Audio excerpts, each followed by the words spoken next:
Do you folks sing us back or not?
Good afternoon, beloveds. Beloveds of God, we give you thanks for your kind attention. It's good to be together, and it's good to see us making relationships that make Christ known. It's good to see the work of our ministry that we share together in the Wisconsin Annual Conference. How you doing so far? You okay? Doing all right? I think you're doing great. It's a privilege to see you, and I thank you for your faithfulness. This afternoon, we are trying to enter back into session, so let's bring the volume down. And just to comment, what a gift to have those lunch and learn opportunities and have a chance to, follow up on an interest. For those of you who were teachers or leaders in the lunch and learn area, we give you our appreciation.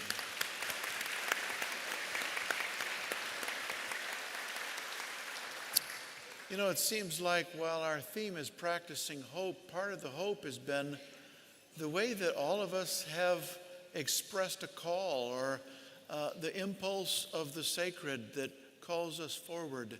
So I'm grateful for not only the work that we've done this morning, but before us this afternoon, we're going to start back with a deeper dive into the call of being a deacon. And you've heard us celebrate moment by moment through the conference our deacons. But right now, let's pick up the deacon thread as we consider our own calling and our own thinking this afternoon.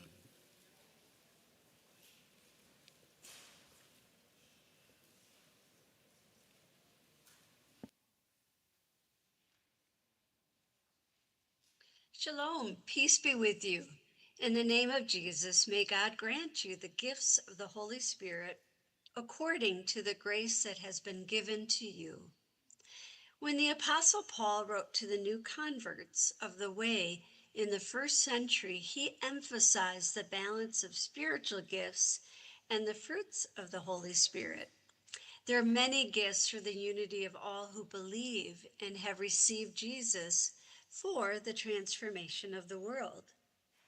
The order of the deacon is based on this balance of gifts and fruits, diversity and unity, grace and mercy, compassion and justice. How God calls deacons to serve in the church and outside the church is lived out with a balance of specialized ministry for the well-being of the whole body of Christ. The perspective is both particular and universal to the glory of God. Similar to the order of elders, we are called to serve the church to carry out its mission. Deacons are called to equip those inside and outside the church to come into full communion with God's kingdom. Or kingdom, we are a family of God. Thank you for listening and supporting the call of the ordained deacon. Peace be with you. Amen. Shalom. Peace.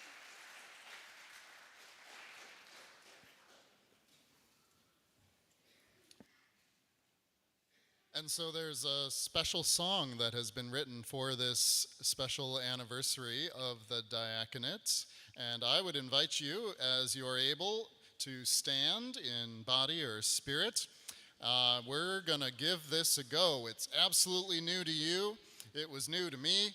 It's a lot of fun. And as you get to know it, I invite you to join in, okay?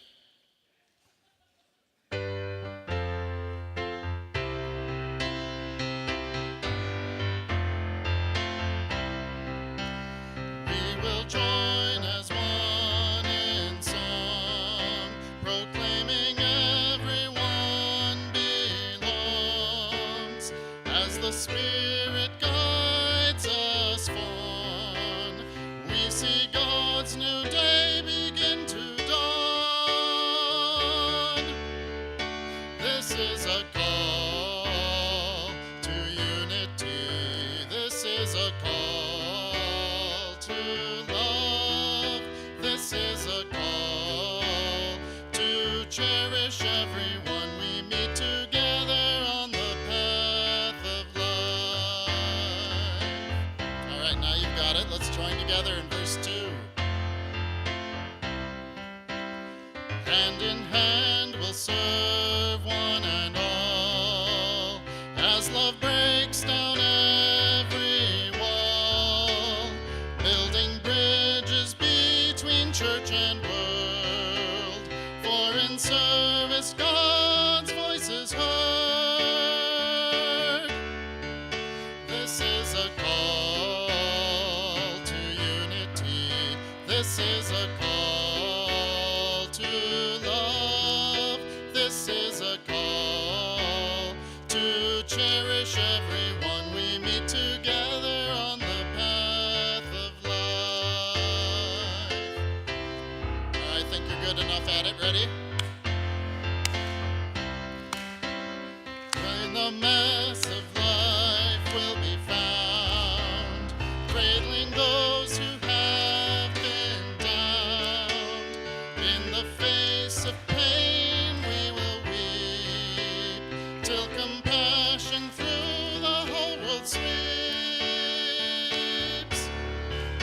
This is a call to unity. This is a call to love. This is a call to cherish everyone we meet together on the path of life.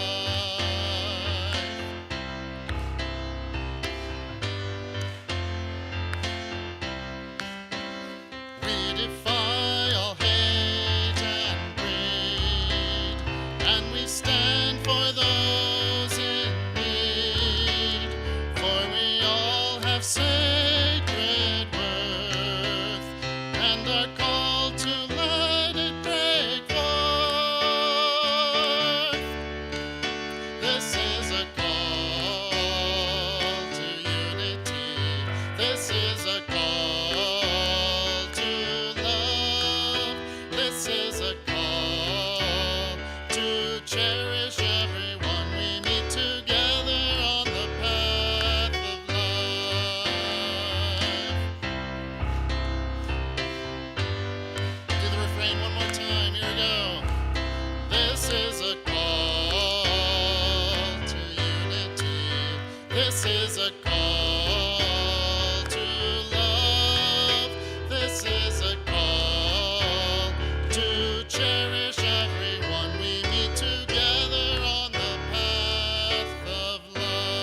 Thank you, Tim and Jeremy, for helping us learn that piece of music and some of the theology that goes with the call of the diaconate. And a treat to see Reverend Nowlin on the video today. Thank you for that good work and lifting awareness for this vocation that bridges the church and the world. And it may be one of those places that on that bridge that our Bible study leader was pointing to today, this Dr. Dean's capacity to see what God is revealing in the new life that God would have for us. So this afternoon we shift now to one of our partners that we'll be hearing from.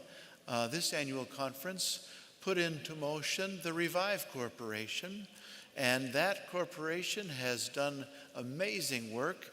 And to help tell the story, Matt Kautsky is here with us this afternoon. I hope you will join me in welcoming him to share before the conference.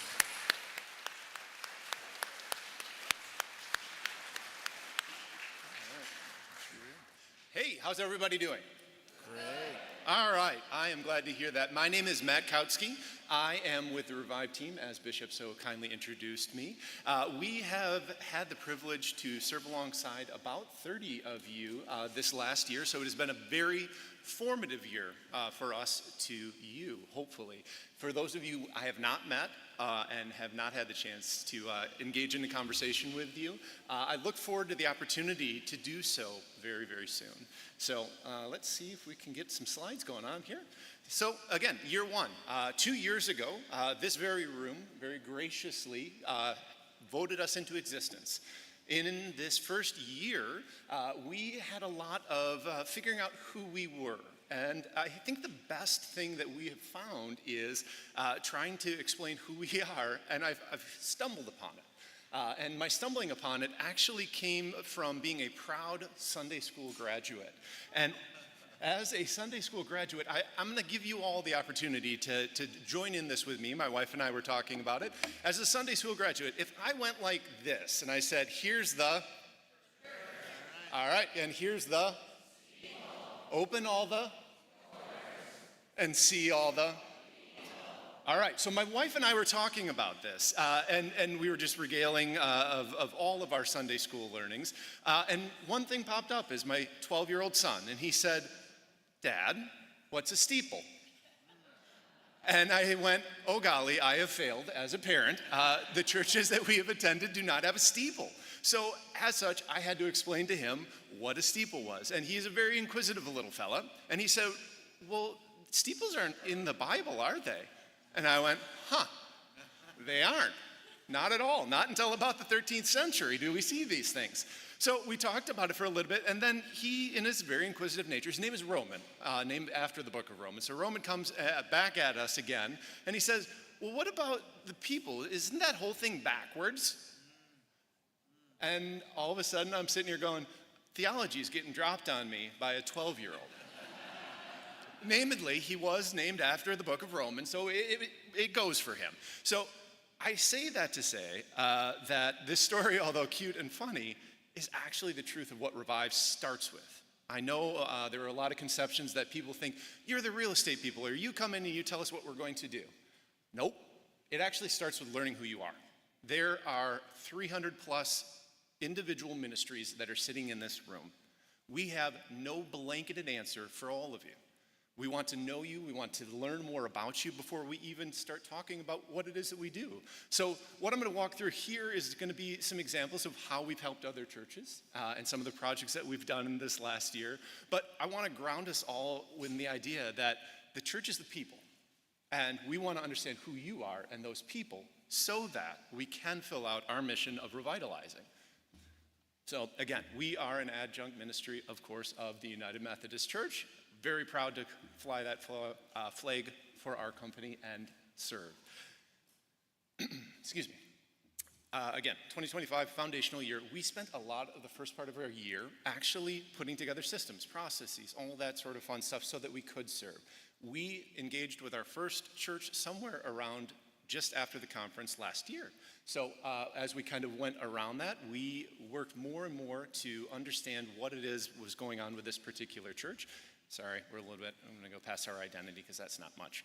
So we worked with that church and refined our process to come up with something called an assessment. An assessment is where we come alongside, we look at your attendees, we look at your budget, we look at the ministries you're running, we look at how you're using your building, and we come alongside you and we give suggestions of what or who you could partner with or what to do with your building. We'll share two of those later on in this slide deck. And one of the big things that we did this last year that some of you may be interested about is the conference center. Some of you have been able to come back and see it. The doors are open. It is bright. It is vibrant. And the whole purpose of this was to take all of the disjointed parts of the conference where we had finance on the first floor, the Episcopal office on the third floor. I was sitting with Lisa Wink on the second floor, all in separate offices in a building that was not being utilized to its full extent and had a lot of repairs that were needed. So we brought in some contractors. We brought everybody from the conference up to the third floor. We gave them new offices. We took care of all of the deferred maintenance, and we did so without touching a dollar of your apportionments. We did this through creative strategies of how to come alongside and create rental revenue in these buildings. So this was proof in the pudding of what Revive was created to do, and we were able to do so pretty darn well. There were, of course, hiccups and bumps in the road with any construction project or any project that comes along, but we were able to open up those doors, and I know that it has been a blessing for us to actually have an office finally, but I also would say that our partners at the conference to have their combined workspace to create a little more camaraderie amongst them. Oh, sorry, a little slow. So some fun ones. Before, that carpeting might be about as old as I am. So for those of you who weren't around there, this is midway through the construction. We went down to the studs of that building and brought it all back up, all new heating, all new cooling, and whatnot. Here is, like I said, we finally had an office. We went through 5 different offices at the conference center as we did construction, and we finally landed here. And then we did common areas and whatnot so that the tenants of the building would actually have some common area spaces and they wouldn't have to be completely shared with the annual conference. So as I mentioned, we do projects, but we also do what's called a whole assessment. This assessment is our kind of bread and butter, where we get introduced to who you are as a church, and we try to help and understand where you're going, what your ministry is, and how your building can add and enhance that, or where you may need to look to find some different venues of where you worship or where your parsonage may be, and all of that. So again, I can't answer to every single person in this room, but we do try to analyze and take a look in a very kind and loving way. We provide a discernment path at the end of it, where you are left with a couple of different options to think about, pray about, and then move towards. I know our friends at Swamico have moved a little quicker than we had even anticipated, and they are running at 2 or 3 of those discernment steps that we had passed along. We do have learning materials that are coming online every day. We have 4 new articles that were just posted, and we are teaming up with the conference and their learning platform to help create some content that can be quick hits, whether it just be something like a lease agreement or a use agreement. We want to have those available for you. And those are all there and available. Our friends in Swamico, this is our first case study that we had done. We are calling it The Village, and about 13,000 people. What we found was they had a growing base. They had a well-sized church that wasn't actually oversized for them. It was the right size, but they weren't using it all that much. They only had about a 5 to a 10% usage of their building in the student section, or the children's section, as a lot of people call it. And they had a lot of reliance on older, more mature members.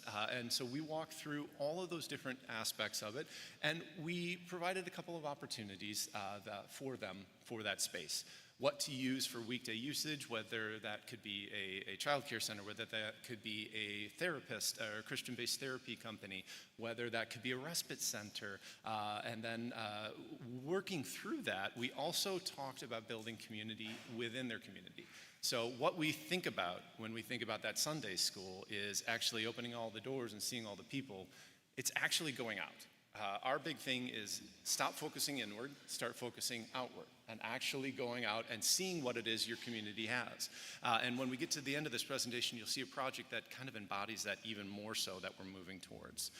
One other thing we did take a look at is the parsonage. I know that can be a hot button topic for a lot of churches, and I know it can also be one of the largest budget items that you have outside of staffing if you're paying to have your pastor live off-site because you don't have a parsonage.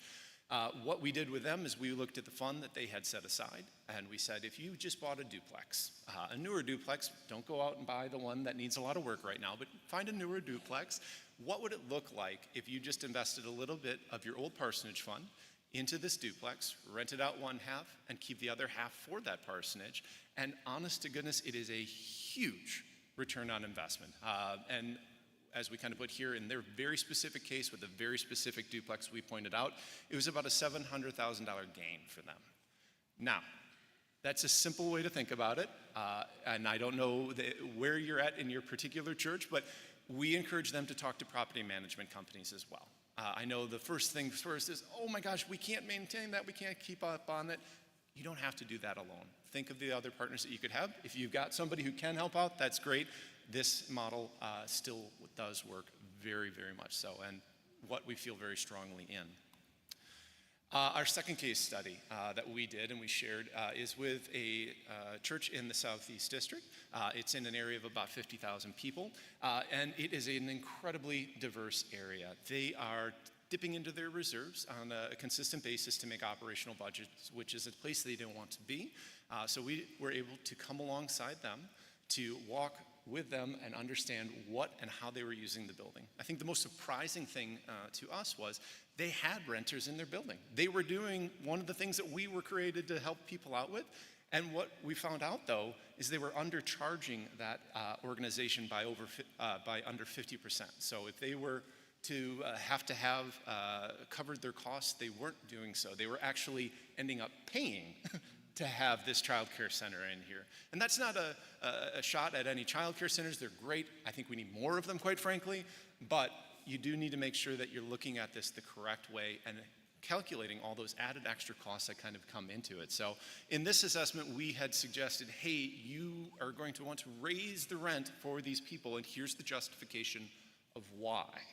And that's the big part. We're all about the why. We are very, very curious people, and we try to make sure that when we give suggestions, we're having you pray over top of something that you have the reasoning behind and why we're kind of driving that way. So we also asked the question of this specific church, what would it look like if you were to build a new church building or find a new church building? What would be the space that you need? So in our pamphlet, if you come by our booth, we have basic space requirements for certain amounts of people. So in this particular case, this congregation was 75 people. That equates to a 5,000 to 6,000 square foot building when you actually go through the numbers to have appropriate things. And that's something that we just share. That's our gift to you to help you understand what that is. So if you have a question of, hey, we're X size, and how much do we have, or do we have extra? I can pretty much tell you with a good degree of accuracy, you might have some extra, or you might not. You might be growing, which is a great thing to have as well. So we walked alongside them and said, here's another building that is 2 blocks away that matches the square footage that you would need, and it would actually net you more money. Because if you sold your building and then you went into this appropriate one, that's there. Again, we're not telling you what to do. We're just trying to provide different pathways and thoughts that you can pray over and see where God is leading you. In the long term, this particular one, like I said, we walked through, we found a building where they could. It's up to them. It is in their court, and they are praying over this over the next 60 days to 90 days to understand where God is going to lead that church next. Excuse me. As it goes for Revive in general, our first year was not a blockbuster year of tons and tons of things. We were just learning on who we were. We had some modest revenue, which is good and great, and so we don't have to tap too much into our reserves at this particular point in time. But we are looking to now scale up and do a lot more of what we were called to do. This is the fun one. So for those of you in the room who have seen this building before, this is in Madison. This is 329 North Street, the old Bashford Church. This church closed a number of years ago, and it also housed our Ignite UMC church there for a while. The building itself, built in 1955. I don't know if that year sounds familiar to anyone, but that's when a lot of church building happened. It's about 30,000 square feet. It is a cinder block building, and going through any walls is a very difficult challenge. It was built for a different era of ministry. And so we've tried to fix different pieces of it, but we've come to the understanding that this building as it stands today is probably not the building that is needed for the modern day church. So our question that we kind of posed to the cabinet, to the trustees is, what if honoring the past is not preserving a building? I know a lot of people in this room have very strong ties to their church building. They were baptized there. They were married there. So-and-so passed away and had their funeral there. We don't try to ignore that. We want to honor that heritage. We want to honor what the cornerstone of what was put there.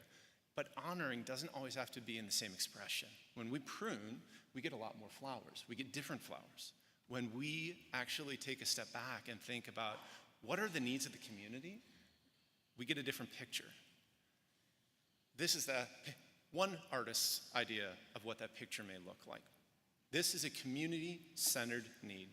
This picture represents about 60 apartment buildings, or apartment units, that would be serving the most needy among us. These are people sitting well below poverty line, and it would be there for them. This is a project with this housing that supports the community center that's there in that front, as well as the church. This is not something that would be a drawdown of the church, asking the church to finance it, to support it in those ways. No, it's the other way around. You don't have to worry about the collection plate as much anymore because this is here. You've got a community living space there. We have addressed Maslow's hierarchy of needs of giving people shelter first and foremost when they need it. There would be community partners in this project as well who would provide the mental health as well as connecting other social services to these individuals. And that would then allow that church sitting in the front of there to be present for their community, to allow them to serve on the holy end of it and actually be able to speak truth of the gospel into these people after we have dealt with what their highest needs are first. This is a very strong possibility, and it is something that we're moving towards this year. We will be filing for grants to try to help subsidize this, and we are budgeting to plan to use the funds from the Wells Springs closure to support this construction project. Again, this idea of honoring the past, honoring the history of all the people that have come faithfully before us, and putting it into an expression that serves not only the church, but the community at large and those who need it most. This is social justice in life. This is what we are most proud of to do and to be a part of. Does this work in every single city? Does this work in a town of 2,000, village of 400? No. But this is one way that we're trying to work with people and how we're trying to work to create what this new expression of church is. So that's an example of what we are really excited about and one of the projects that we're working towards. And we have a board of directors that helps us along, advises us, guides us, helps us to work towards these projects, and they're all listed out there.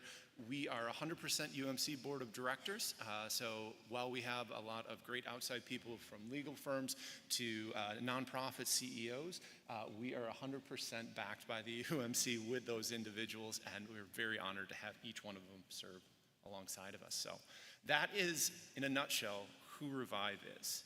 And I'll go back to the Sunday school expression of backwards. The people are really what matter most. When Jesus spoke in the red letters of Matthew's gospel, when we look at 16 and 18, he talked about the word church. In the Greek, it wasn't the church that we think of today. It was ekklesia. And ekklesia was a common term. It wasn't used to describe a building. It wasn't used to describe a steeple. It was used to describe a people set apart. We're a people set apart, and we are focused on that. And we want to help you focus on that as well in a way that can use your building or free you from your building in a way that you can serve more. So that is what we're about at Revive. Hopefully I haven't bored you to tears. I don't see any of those yet, and I didn't see any heads dropping from boredom, but I appreciate you all. I look forward to speaking to many more of you and sharing more about how we may be able to serve you. Thank you. Very good. Thank you, Matt. Thank you very much.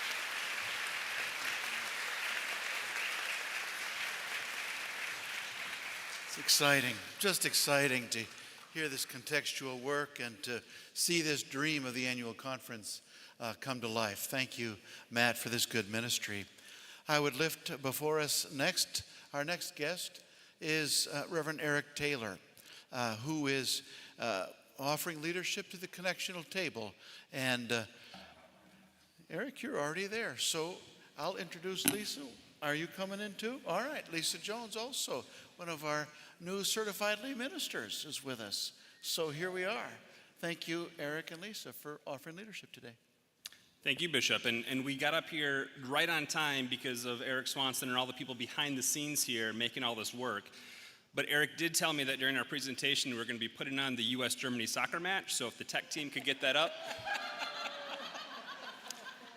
Eric, you had one job. It's on a Cubs game is what he said. Thanks, Eric. Appreciate the support, Eric. Good afternoon, annual conference. It is good to be with you. As was mentioned, my name is Eric Taylor, along with Lisa Jones. We serve as chair and vice chair, or co-chair and vice chair of the Wisconsin Connectional Table. And it is good to be with you today. We have started to re-examine with our work what connectionalism looks like within the Wisconsin Conference. Now, connectionalism is this really big word, right? But let's just say it puts the United in United Methodism. Now, yes, I understand to Pastor Graham, who taught me this back when I was in confirmation, that United actually comes from our EUB roots, but bear with me here. The word united is a key part of our name that we have struggled to live out well. Now, please hear me out when I say that this is not a criticism, but it's an invitation. It's an invitation to live into what it means to be united. Our world criticizes far too much what we do not understand. And when we criticize, it creates division, isolation, and bad feelings. As the church, we are called to a different route. We are called to seek understanding while we offer hope, grace, mercy, and justice. So rather than criticizing, it's time to understand what it means to be united as we are invited together on this journey of connectionalism. Now, instead of just talking about the ways we connect, I want to run through a brief exercise with all of you, if you don't mind, on the methods of connection that we use both recently and throughout our lives. Now, this exercise is really simple. I'm going to offer a statement. If it applies to you, all you got to do is raise your hand, okay? Through this exercise, I want you to look around the room and see how many hands are raised and where hands are raised. So if you have ever used a cell phone, please raise your hand. Okay, all right, great. You can put your hands down. Next, if you have only ever used a cell phone, please raise your hand. There are a few. Okay, great. All right, that's fair. Please raise your hand if you still have a landline that's connected in your house. That really hurts. All right, good. Now, raise your hand if you don't mind. We're switching medium here. Raise your hand if you don't mind if you use social media more than you use your email. Okay, great. Look around. None of these are criticisms. This is to understand, right? Right? Please raise your hand if you've lived in a time before social media existed. Yeah, absolutely. Now, please raise your hand if your congregation uses social media to connect with people of your community, and this does include if you live stream your services. Absolutely, church. Thank you all for participating. This exercise is really only focused on two different ways that we connect with the people around us. Cell phones and social media are those two ways that we really looked at, but the reality is that we connect using many different methods, even different methods at the same time. Now, hopefully this does not come as a surprise, especially after our Bible study this morning, and what a joy it is to have Reverend Dr. Kenda Creasy-Dean here this year. Despite living, though, in a world that is more connected than ever, what we hear is that we face a reality of communities and people that feel more disconnected than ever before. Church, our two guiding principles are grace and love. These terms are inherently relational. We are meant to be in connection with other individuals and with our congregations, and our congregations are meant to be connected with the world around us. This is the goal of the connectional table. Pure and simple, we're here to help us connect, to live into that united connectionalism. And we realize that the boards and agencies of the conference can do a better job of connecting with one another so we can offer higher quality resources and opportunities to the local churches so that we can connect with our communities and carry out our mission of making disciples and transforming the world. After all, the local church is the primary arena through which disciple making occurs. As we re-examine connectionalism in the Wisconsin Conference, we are trying to make space for a new and spirit-filled connections that we have never tried before. We're looking for more efficient ways to connect with local congregations. And while we are looking to listen to the experiences of those who have felt connected and disconnected in the past, the Spirit is going to continue to lead us towards new and renewed ways of resourcing the conference. So to that end, I'd like to invite Lisa to share a few words about our recent efforts to build connections through embracing diversity and ensuring that everyone is truly welcome at the table.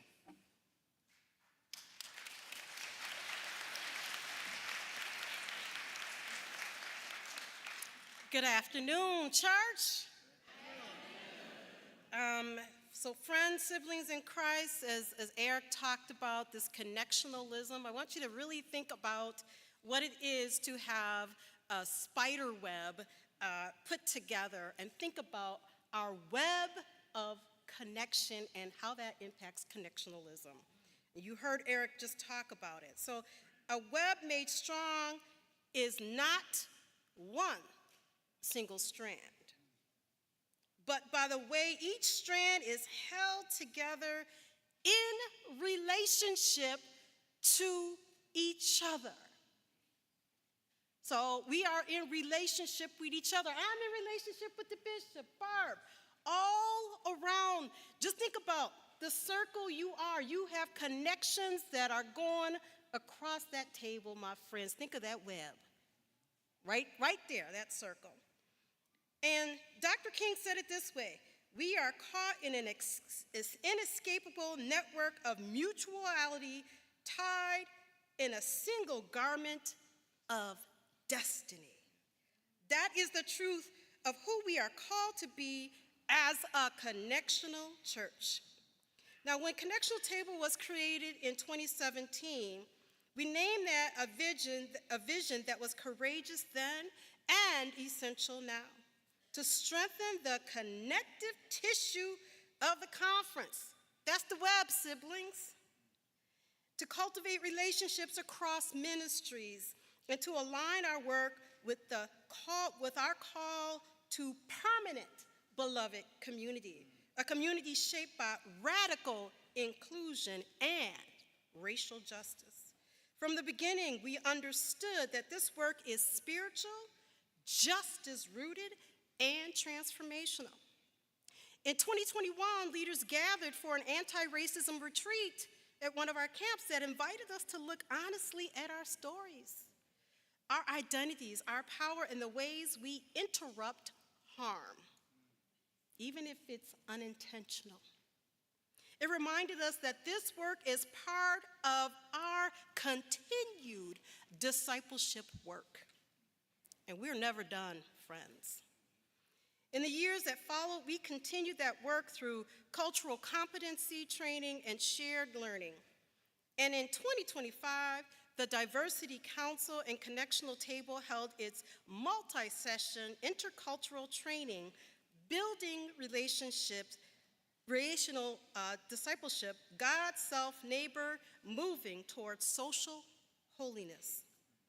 That invited us to look deeper at the internal and external dimensions of diversity.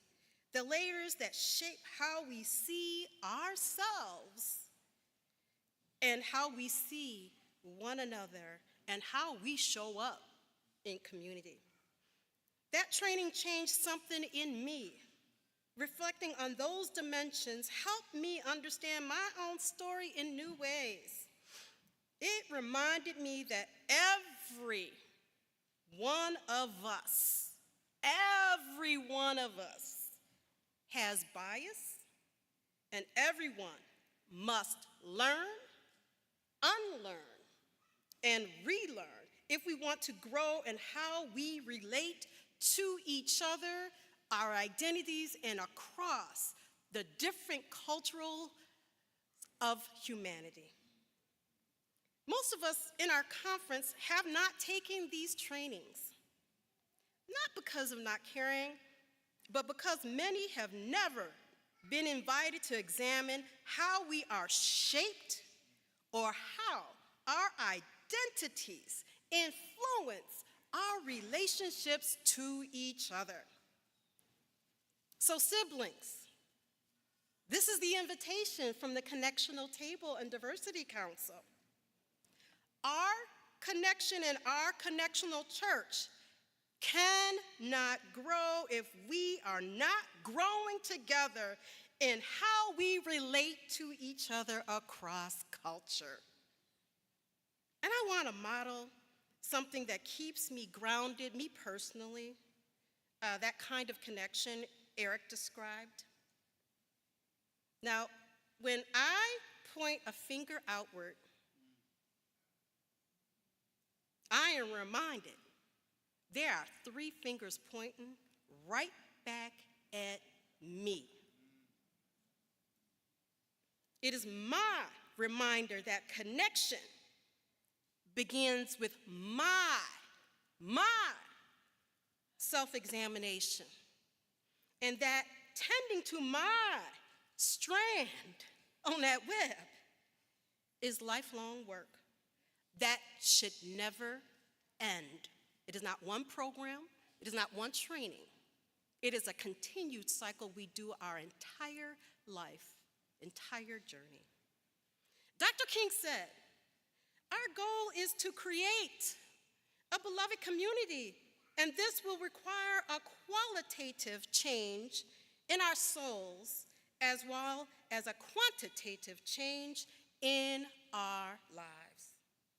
Imagine what our conference could be in a world where fear and defensiveness are rising, where history is being restricted or literally untaught, and where diversity efforts are being rolled back or completely erased.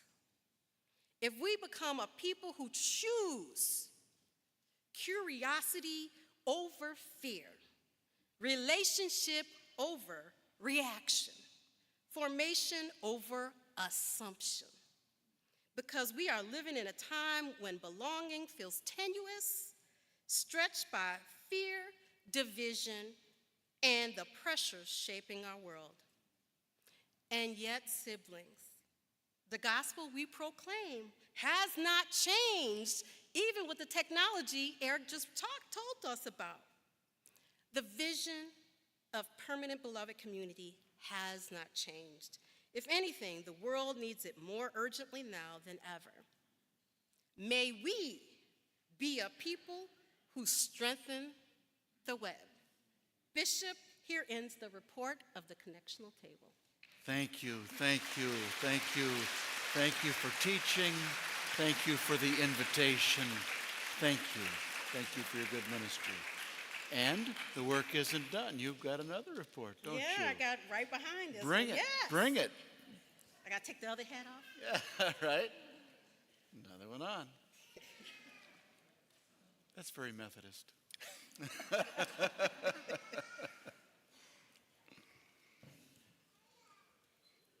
All right, so again, siblings, my name is Lisa Jones. I'm a layperson attending Brown Deer. And I have the joy and, let's be honest, the holy surprise of serving as the chair of the Wisconsin Conference Immigration Task Force. And as I give this presentation, I'm going to ask our task force members, just on the side where the stairs are, if you could just gather there, come up and gather there, the Immigration Task Force, so that people can see from the front. You can just gather over here. So, if you see the next slide, this is why it matters, this work. We've heard the bishop talked about it, but I want to really give a little bit more context into why that matters. And immigration isn't far away. Let me just tell you this. It's here. Just because you may not see it, you may not know about it in your congregation, I'm going to tell you that there are people being disappeared in your communities you don't even know about. You don't, and just because you may not necessarily be impacted, you may not know about it. And again, we have a diverse group of clergy who are immigrant clergy, so yes, if you have an immigrant clergy person, I'm going to tell you, you may be impacted and not even know it, or maybe something surprising could happen that could catch you off guard. We're living in chaotic times, my friends. We've got mixed status families in our pews, immigrant clergy navigating visa insecurities with things that are changing literally almost daily. We've got refugee and asylum seekers in every one of our districts, okay? I know many of you actually sponsored some Afghan families. Think about that. That wasn't that long ago. Immigrant workers sustain our economy.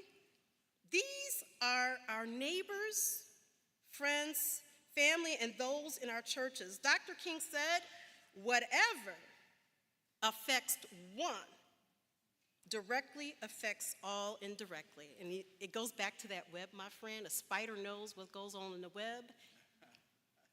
That's how we should be, the people of God. And that is a profound truth of immigration in our conference. And let's just give some scriptural foundation of why this is important. Our grounding is simple and biblical. Deuteronomy reminds us, you'll see it up on the screen in just a moment, you shall also love the stranger. Jesus says in Matthew 25, I was a stranger and you welcomed me.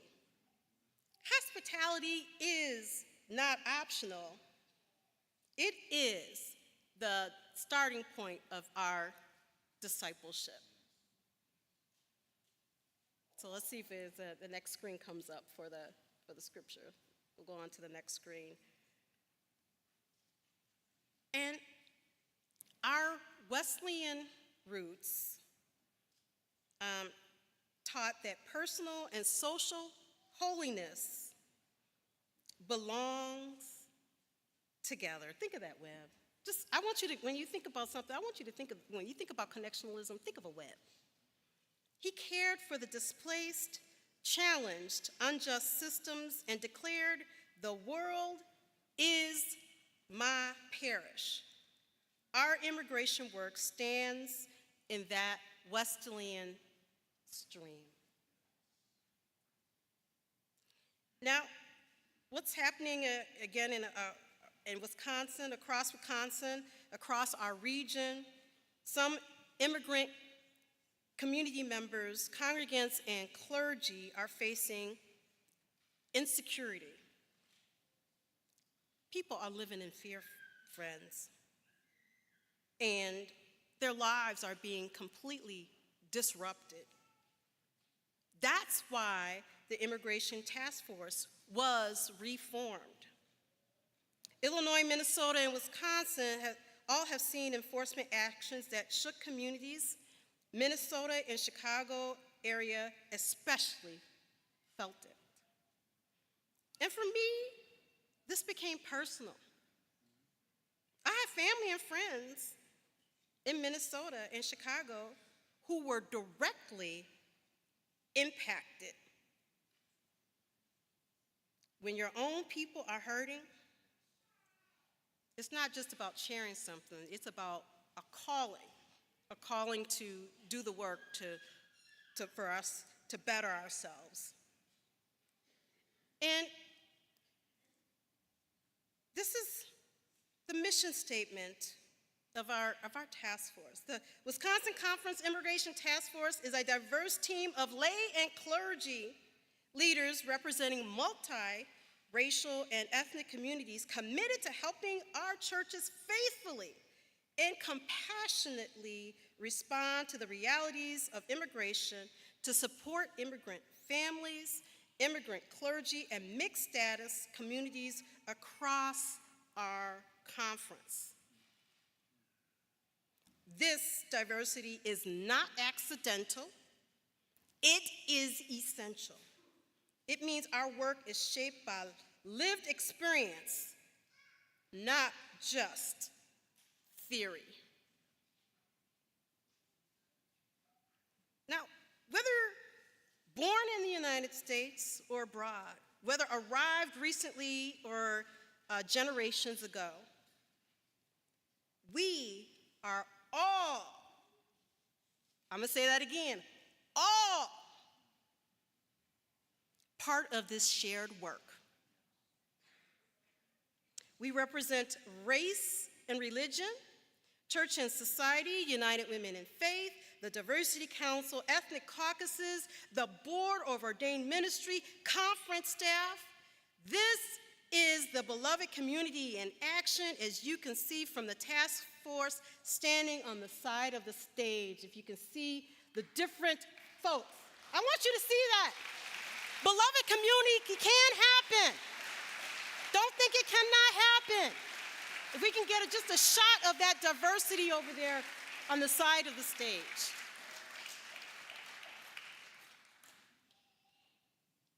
Now, our three ministry areas are clergy care and support, walking with immigrant clergy and their families, navigating visa and vulnerabilities, community accompaniment, standing alongside immigrant families with presence, resources, and solidarity, and congregation readiness, equipping churches to respond with compassion, clarity, and safety.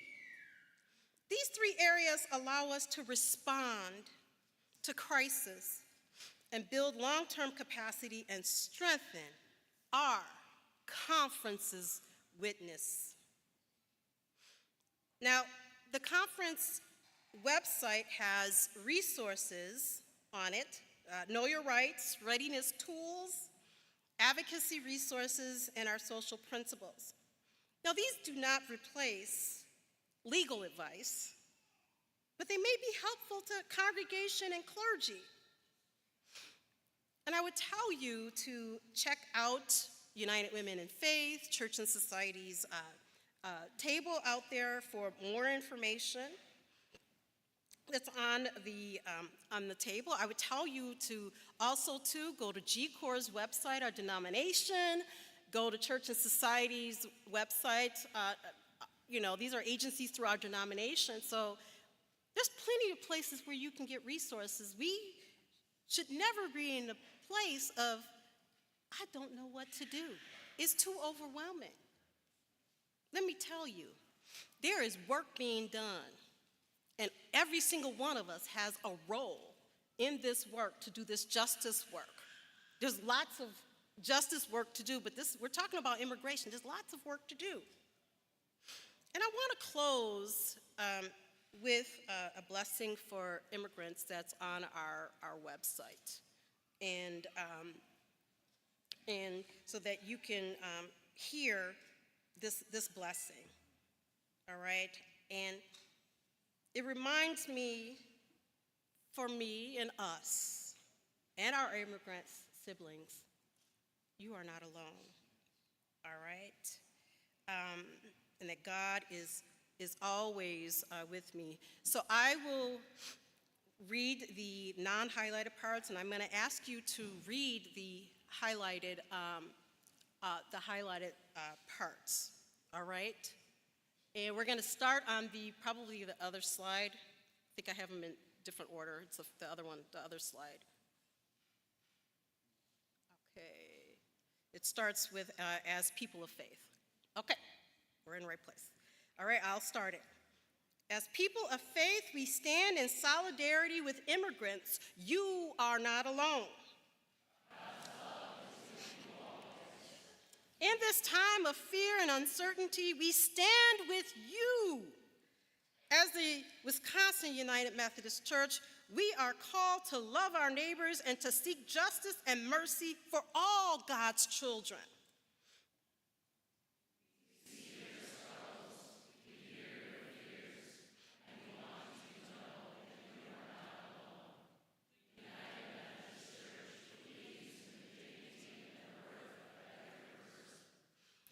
Regardless of their immigration status, Scripture reminds us again and again to care for the stranger among us. You shall love the stranger, for you were strangers in the land of Egypt.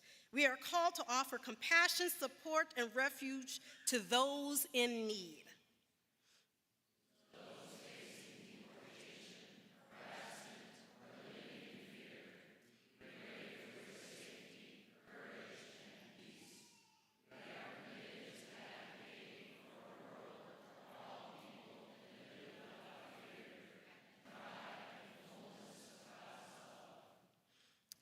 If you feel lost or afraid, lean on us. Our doors are open to offer prayer, support, and a community where you are seen, valued, and loved. We are here to listen, to walk alongside you, and to stand with you in faith and solidarity.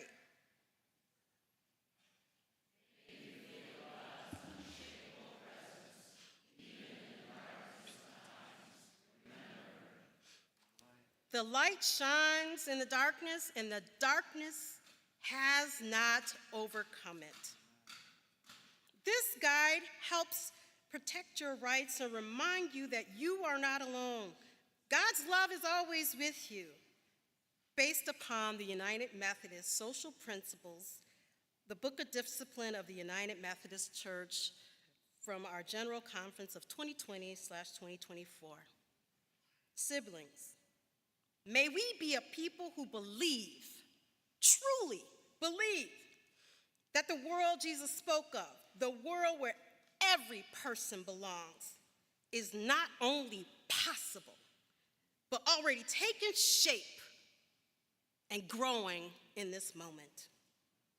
To continue to respond, let us continue to respond in love with courage, compassion, and the conviction that every person is made in God's image, so that we can love boldly, serve joyfully, and lead courageously. Bishop, this ends the Immigration Task Force report. Thank you for preaching. Thank you for leading. Be not weary. Be not weary. Be encouraged. Thank you.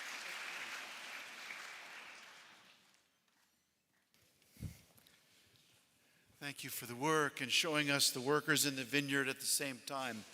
And we turn to welcome now another partner in the annual conference. Crystal Goodger is our foundation president, and so she comes to bring a word from the foundation for the Wisconsin Annual Conference. Reverend Goodger, it's good to work with you. Good to be with you today.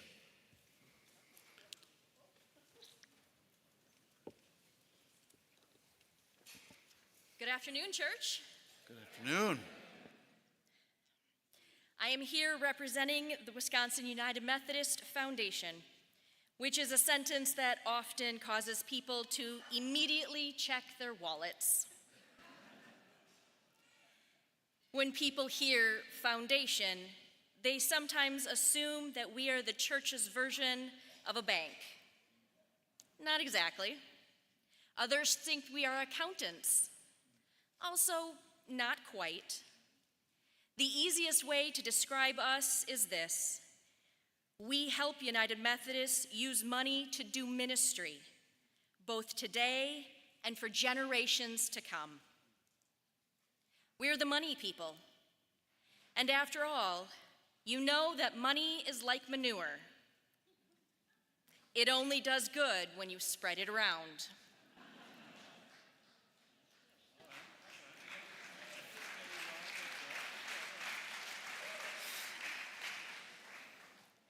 Our mission is to assist the ministries of United Methodists in Wisconsin through lifelong financial stewardship.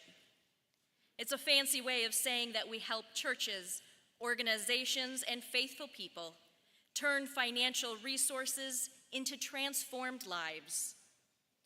I can tell you all about how much we invested and how much we gave in grants to churches and in scholarships to our high school and college students and to our seminarians, but I'd rather you just come and visit me. We are one of the few places in the church where people actually get excited when someone starts talking about charitable gift annuities, SRI, stock gifts, IRA distributions, and endowments.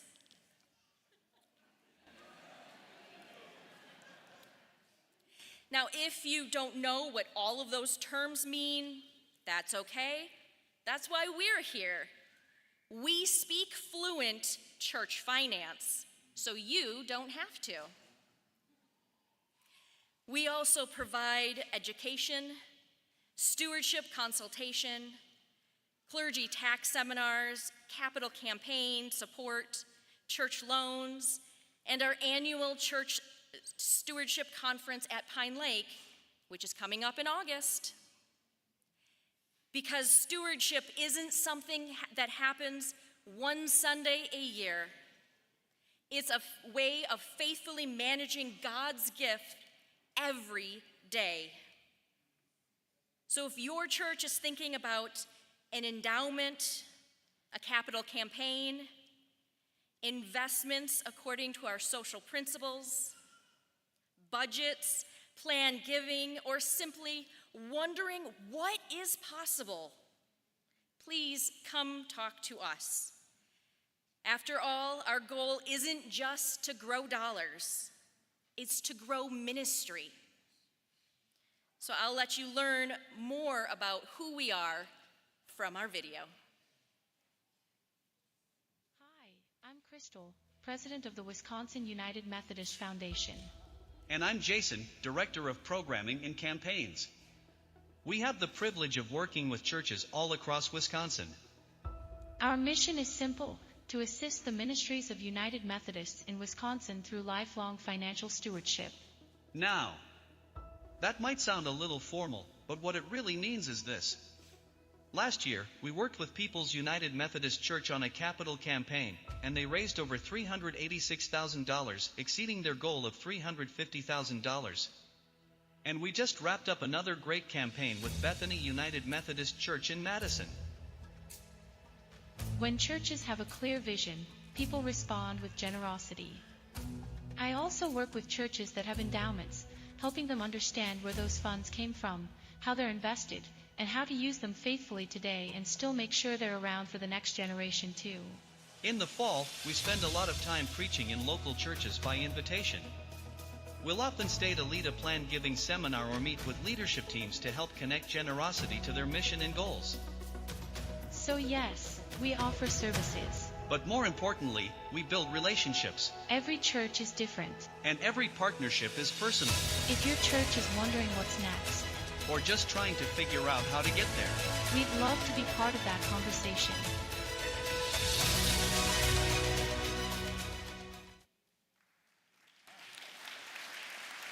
Thank you, Bishop. Thank you.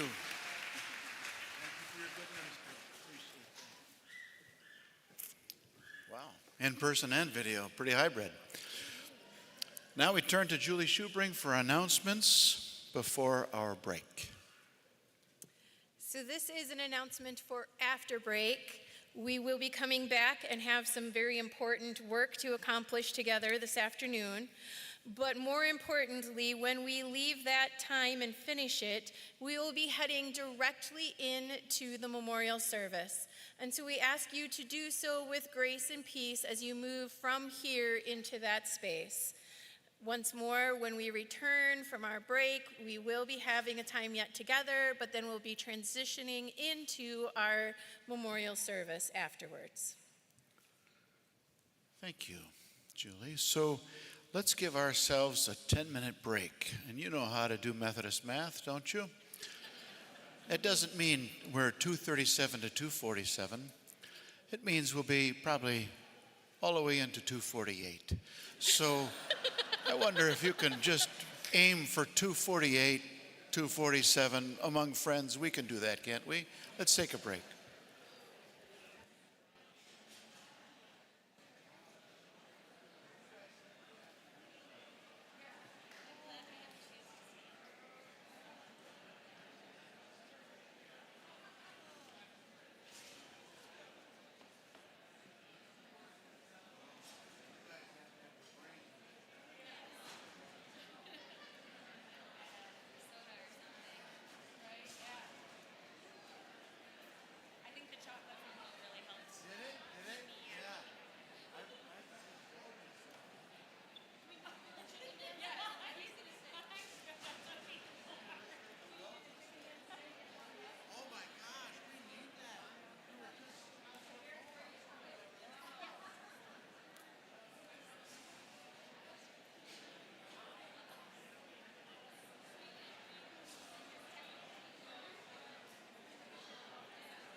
then when we do the memorial, we should probably do the same movement of that over there. You want me to do that? No. Or we could get somebody else You'll to draw support. attention to yourself if you You're carry this exactly thing right. around. You're exactly right. Yeah, between Barb and I or Eric, Yeah, you guys have been great. everyone's like tackling over each other to get everything around. Isn't that a great culture? Isn't that? It's amazing. Yeah. Yeah, Thank it's you. incredible. Little by little, we're getting through the afternoon, and then, this should be a tender moment, the memorial, obviously. So I'm glad she announced to treat that gently instead of just gabbing.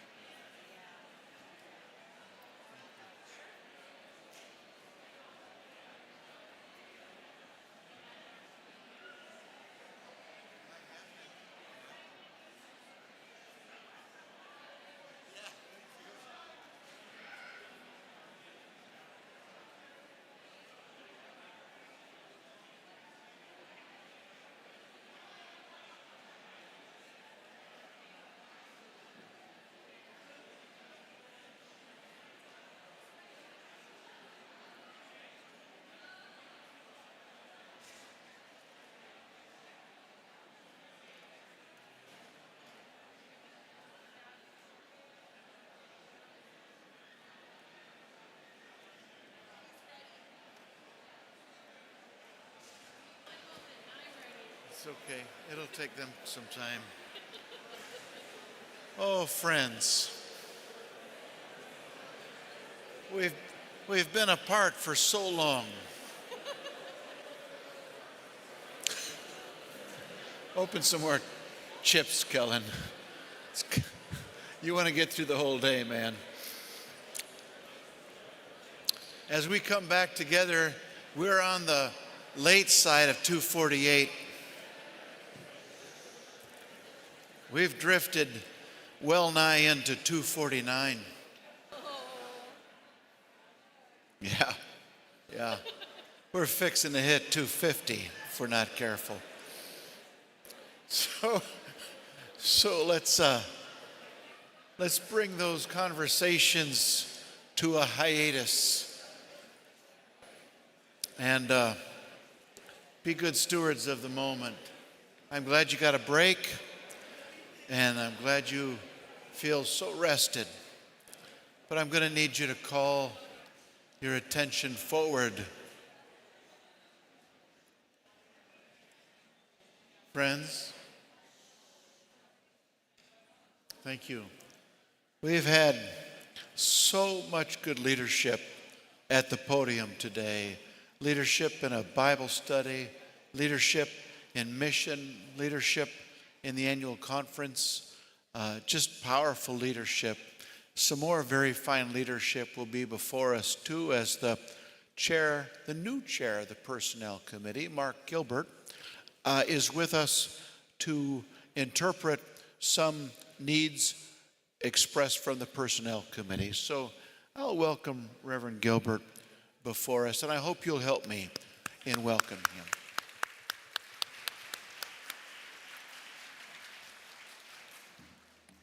Thank you, Bishop, for some very kind words there. I might have to talk to Jenny afterwards, though. Okay. Greetings, conference. I am Pastor Mark Gilbert from the Minocqua Church of the Pines, and I'm also serve you as the Personnel Committee chairperson this year, brand new, last July. It's not even been a year, and here I am standing before you, and I bring to you a couple of action items on behalf of the Personnel Committee. Our first action item is action item WC 110, the DS compensation. As some of you may remember, last year we had a conversation about how our district superintendent's salary and housing was calculated based on the and I think I've got some PowerPoints up there too in a moment, but based on a calculation provided to us from WestPath, and WestPath will no longer be providing that calculation, and so we had to figure out a new way to calculate how our district superintendents would be compensated with their and housing as well. And so with that, we have looked at a variety of compensation models for us, tying it to different numbers, seeing if there would be other ways of other conferences doing it. And our group worked hard and we came up with the idea of connecting our DS compensation based upon the cost of living adjustment produced annually by the Social Security Department. And in order to do that, we had to revamp our rules and establish a benchmark number for that to do the COLA adjustment for that. There's information in your pre-conference workbook as well up on the screen.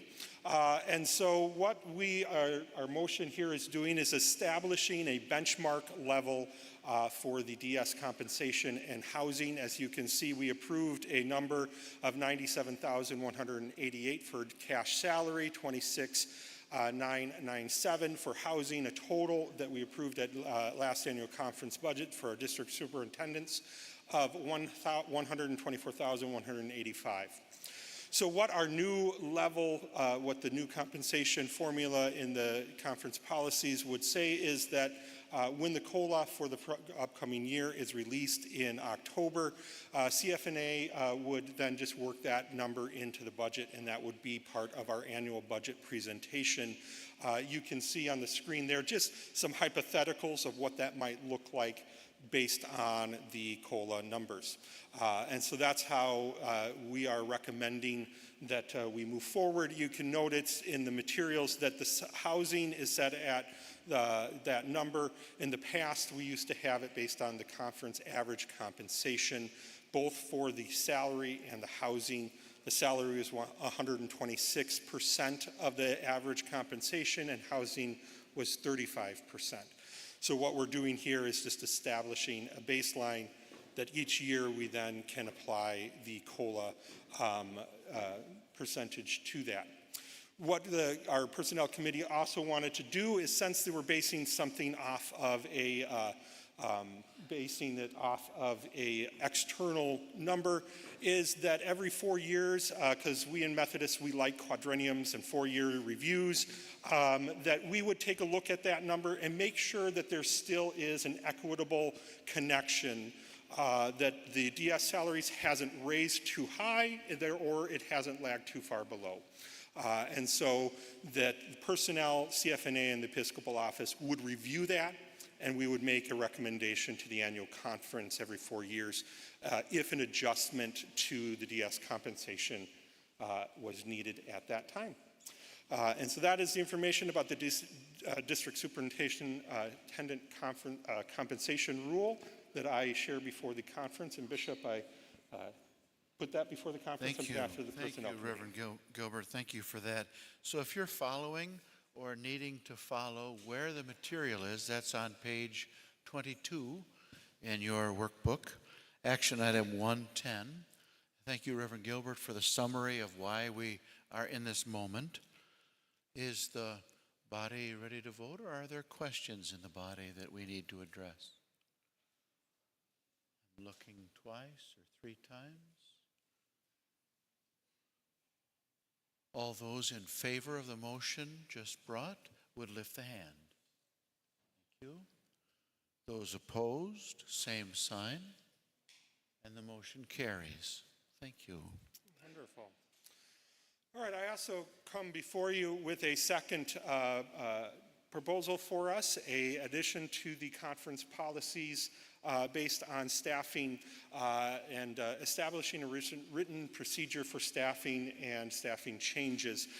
In the course of this year, we realized that there were a lot of things that we were doing that we just never really written down, that we didn't have clarity around, and that created some gaps and some confusion. And so we thought about it, and we came up with a policy that kind of just helps describe what to do when you want to hire a staff, when you want to create a new staff person, when we need to make a significant change, when things happen that we just go through. We have a process and it's defined that we know how to follow and can work on that. It is found on page, I believe, 34 and 38 of your pre-conference workbook material if we want to look through it I'm not going to read that all for you or go over all of it in there. It helps define who does what in staffing situations, when that needs to be done, and ultimately how decisions are made in that. And it doesn't take authority or responsibility away from any group. It just clarifies what needs to be done, when, and how. And so there's some other things in there that gives good advance notice, written review procedures, and a collaborative decision-making process for that to keep everything going smoothly for us. So, Bishop, I present this on behalf of the Personnel Committee, action item WC 113. Excellent. So I got the right number there, right? Yes. Yep. And thank you for those slides and the graphics about how these items relate to each other. I'm scanning the body about whether there might be questions or if there seems to be a readiness to vote. If there are no pink cards, then all those in favor of action item 113 would lift the hand. Those opposed, same sign, and the motion carries. Thank you. Thank you for your good work. Thank you. Reverend Gilbert. Take care.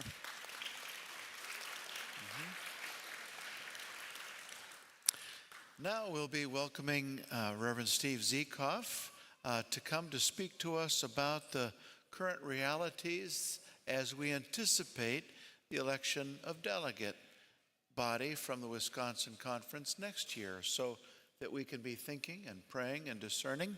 I'll invite Reverend Ziekoff forward. Good to see you today.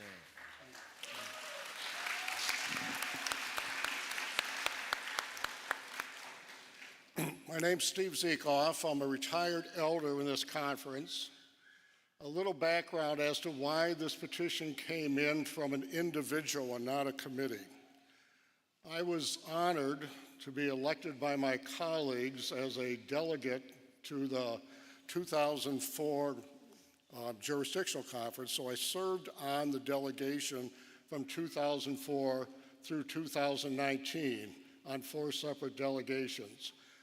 In that process, I chaired our delegation when we were in attendance at both the 2016 General Conference and the 2019 Special General Conference. In other words, I've been around this for a while. I've been retired so long that I would not be considered again by any of you to be re-elected again. But we've got the present reality, as the bishop pointed out to us, that we need to deal with. When the conferences came together in Wisconsin back in 1970, we used to send 7 clergy and 7 laity to General Conference, and the same number in addition to jurisdictional conferences. In those days, we elected 2 reserves, 2 clergy and 2 lay. At the 2008 jurisdictional conference that was in Grand Rapids, due to some vacancies of people not showing up, at the end of that jurisdictional conference, we actually had vacant seats in the delegation. In other words, we were short 2 votes. And we were still in the process of electing bishops. That did not seem to be a good situation for Wisconsin to be in. So in 2011, we took action at their annual conference to double the number of reserves that we elected, so that we had 4 clergy reserves and 4 lay reserves on our delegation. And that's how many we've had since. In the meantime, our delegation at the last general conference had 3 clergy and 3 laity. But due to the decline in membership in many U.S. conferences, and Wisconsin in particular, as the conferences have been growing in Africa in particular, the distribution of delegates has been changed so that this year, by formula, we will be electing at the next annual conference session one clergy and one lay to go to general conference, plus an additional one clergy and one lay to go to jurisdictional conference. That gives us a total voting delegation of 4 individuals. Under the current conference rules, if we elected the number of reserves that the conference rules say, we would have twice as many reserves as voting delegates. I read that and I said, that makes no sense. The reserves are the people that serve when the elected voting delegates can't serve. It struck me that what we needed to do was return to the old pattern of 2 reserves of each to have on our delegation.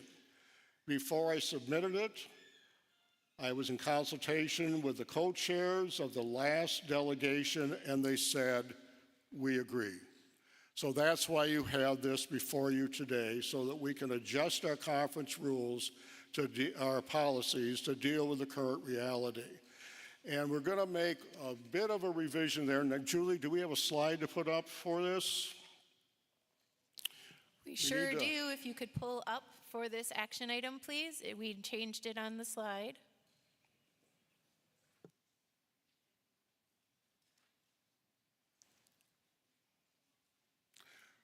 While they're pulling that up, if you would turn to page 33 in your workbook, you'll have the current language before you.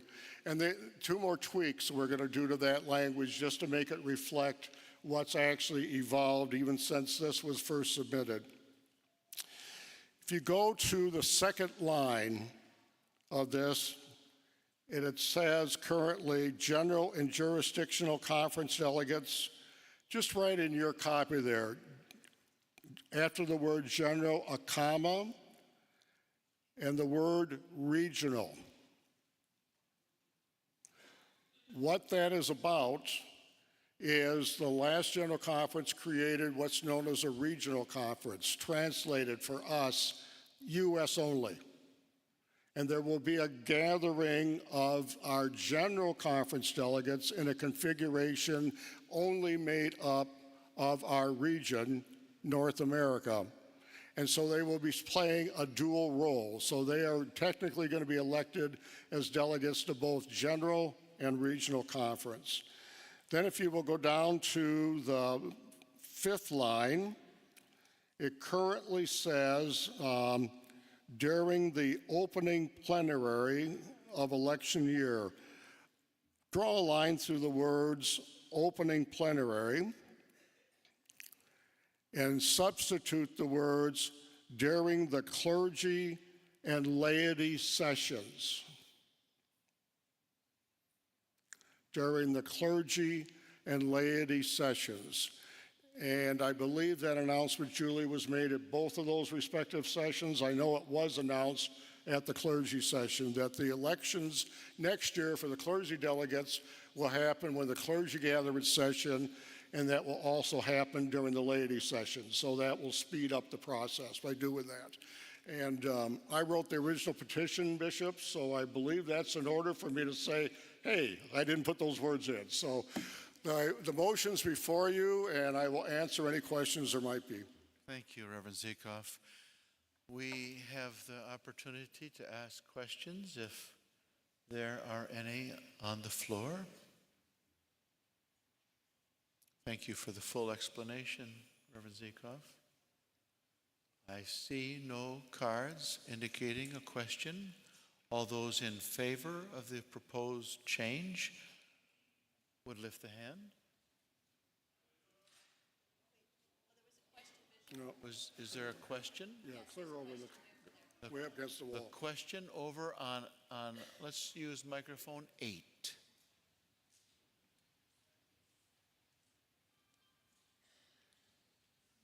Just a clarification. Could you please?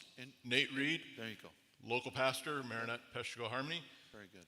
In that same paragraph that we corrected, the next line down, I believe it should read, in addition to the delegates elected to the general, regional, and jurisdictional. That's a very fine save, Nate.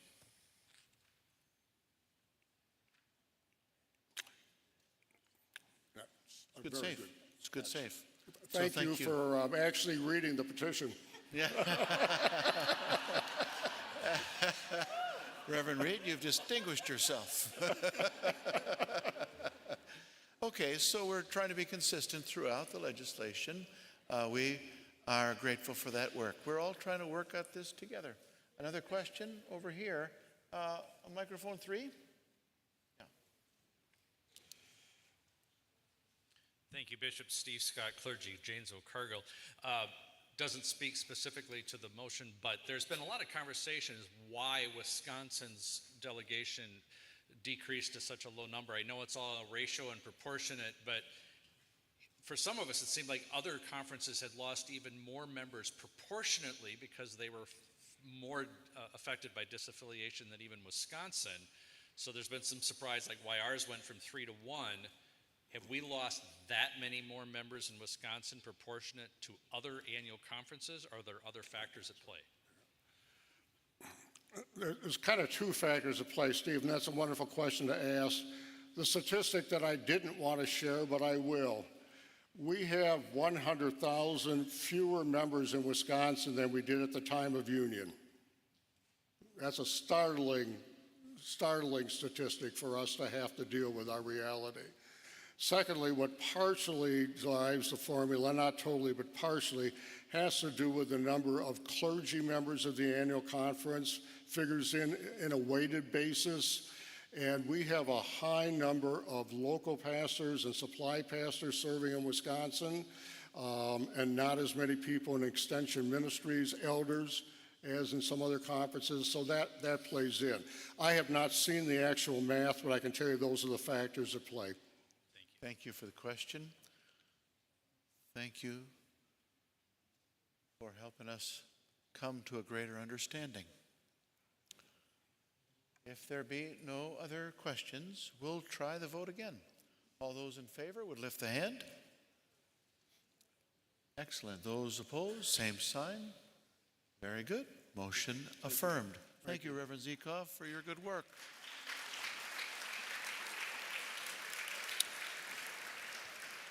And now I call our attention to Reverend Barb Serta-Werner, who will be lifting before us the changes from General Conference and the material on page 24 before us today. Well, this is different for me. I'm just so thrilled to be up here.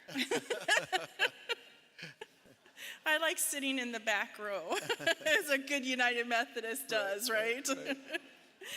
All right, friends, and so I am bringing this forth on behalf of the Commission on the Status and Role of Women, and I have been working with the national group that are the network for the A2Bs, which are the assistants to the bishops, as well as the General Commission on the Status and Role of Women. And this is a change because at the General Conference in 2024, the language changed, and they took away sexual immorality and added sexual misconduct, sexual harassment, and domestic violence. And they also added definitions for us to understand what we're talking about. I wanted to note that this has not been updated since 2002. We live in a really different world than in 2002. We've had the Me Too movement, and we've also had the Boy Scouts of America bankruptcy, as well as other things that have gone on in the world. And so at General Conference, they recognized that and asked for every annual conference to have a policy or to rewrite their policy. So I worked with Tyler Schwaller, the Director of Sexual Ethics from the General Commission on Status and Role of Women. I sent him what we had, and he basically said, you don't have to rewrite it all, but there's sections that we just have to cross out. So some of the language that is in here has been recommended by the Baylor University Adult Clergy Sexual Abuse and Research Collaborative. And so some of the language just is from there, and this is not perfect yet. We're going on to perfection. So we need, at this point, I hope that we will review and refine and update this. Because frankly, friends, we can't wait another 24 years to look at this policy.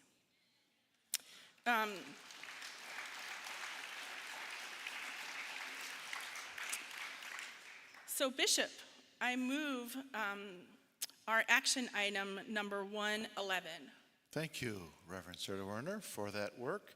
And you referred us to page 24. I hope you had a moment to look in advance of annual conference and perhaps yesterday. Is there a question? Where are we seeing a question? Oh, way, this is And there's another one over here. way over here, maybe microphone number 5 over here. Good afternoon. My name is Liz Alexander. I am a deacon in Full Connection serving in the Reesburg United Methodist Church.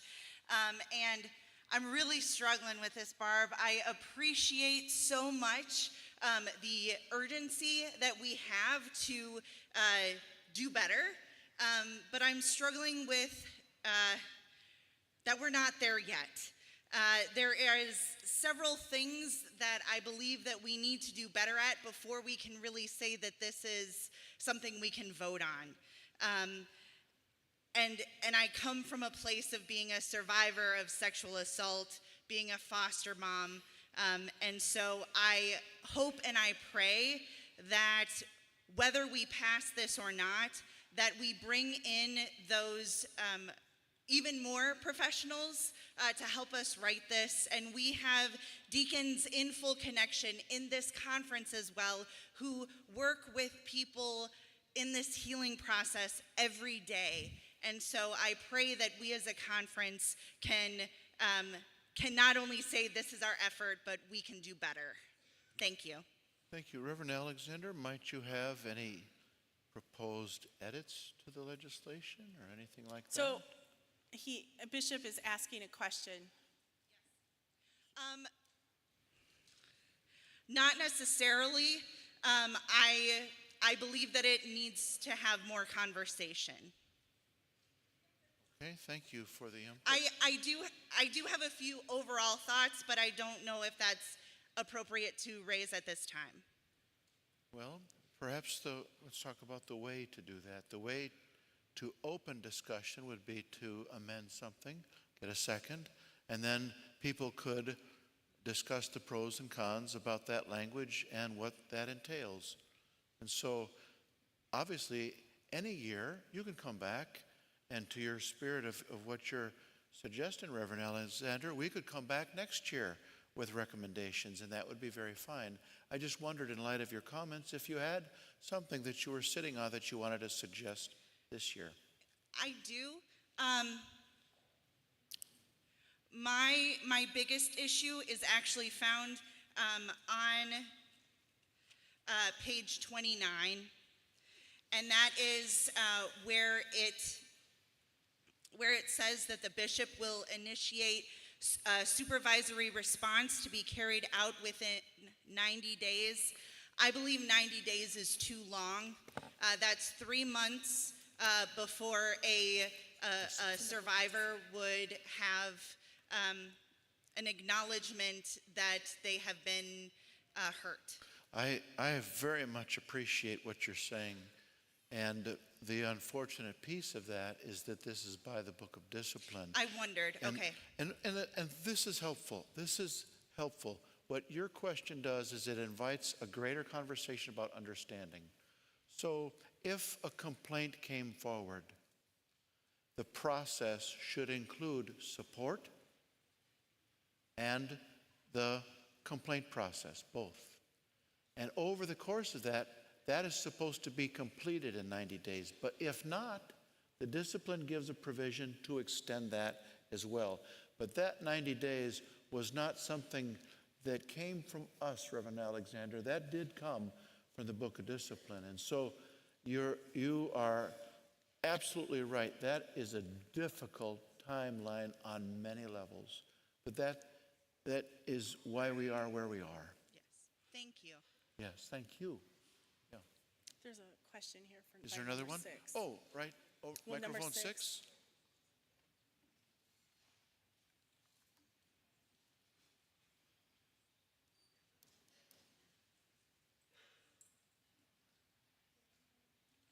Microphone 6.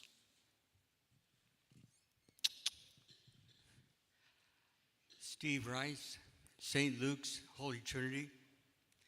This is merely a grammatical observation. On page 25, under number 4, theological affirmations, the second sentence, no one, the N should be capitalized. Thank you for the edit. Thank you. Thank you. Reverend Rice, we have people reading the material. It makes us all a little sharper, doesn't it? Is there another one? Right here? First, Reverend Dede. I'm sorry. First I saw Reverend Dede. That's just the person I saw. And then you get behind her both of you at 6, but please behave yourselves, okay? Okay. I just didn't see you. I saw Reverend Dede first. And then go ahead. And then I think I see one here. Yeah. Yeah. Okay, thank you. Krista Dede, Elder, Wauwatosa Avenue United Methodist Church. I rise to clarify and make it very clear that the scope of this work extends both to ordained licensed clergy, diaconal ministers, lay employees, volunteers, and church members of the Wisconsin Annual Conference. I will admit that in some of the churches that I have walked into, there have not been appropriate policies. So if we accept this, that means that every person here should be taking that back to their local church and approving it or making it known that this is the policy that we will follow. Is that accurate? And that is from the original document from 2002. Yes. So it should have been there from 2002 forward. So yes. That's what it said, and that's what we have on books. Taking it seriously then, yes. I know that as part of the process for clergy, we are required to do boundaries training.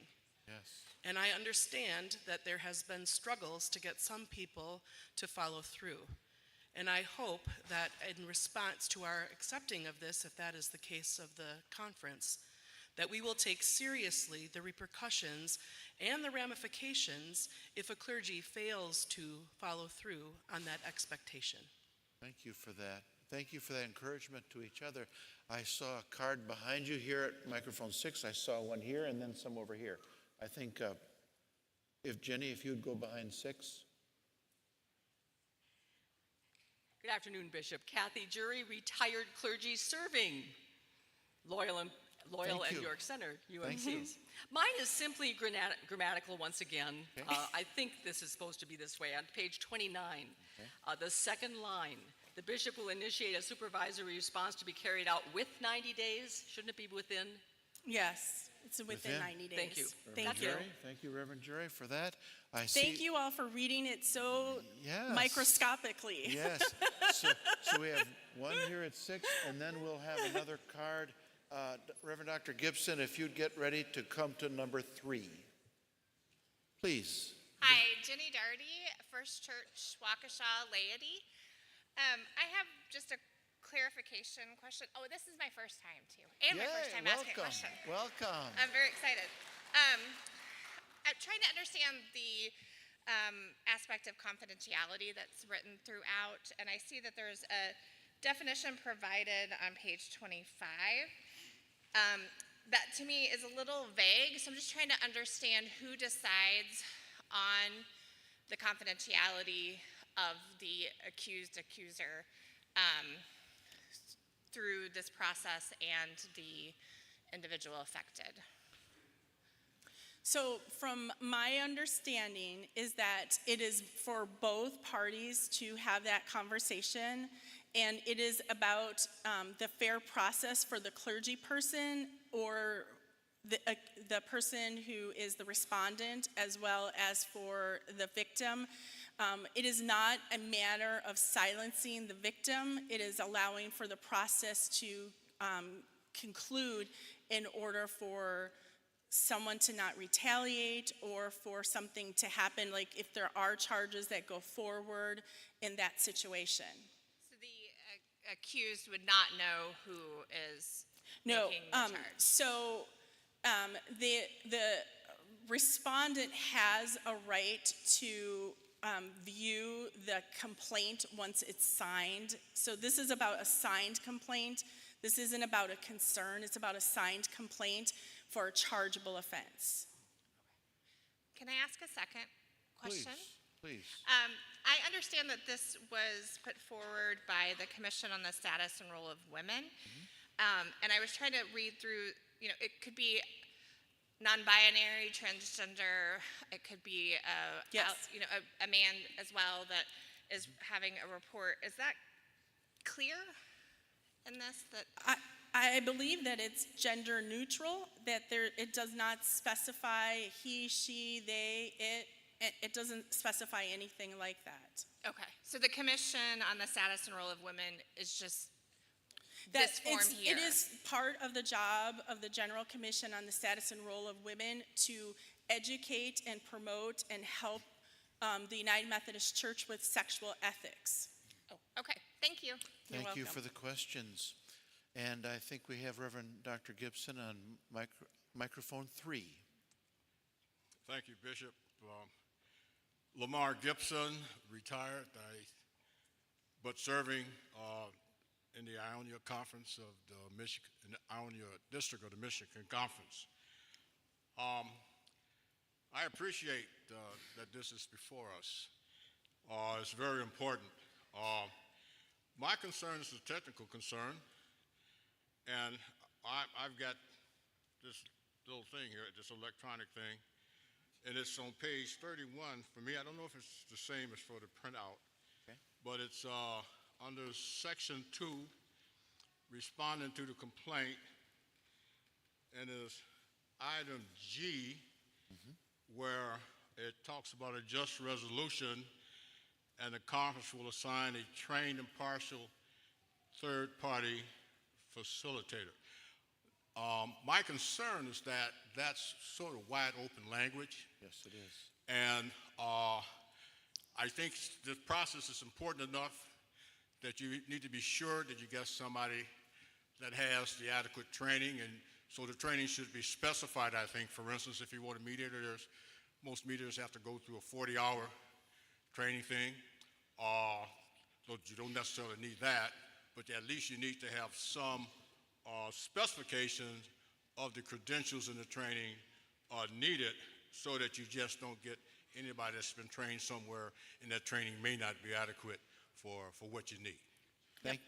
So the General Conference did not specify what it meant by trained, impartial, third-party facilitator, and I believe, and so do a lot of my colleagues, that will be part of something that's revised, because this is directly from paragraph 363.6b, and so I agree, and this is new, so we are working on getting folks trained to help facilitate this.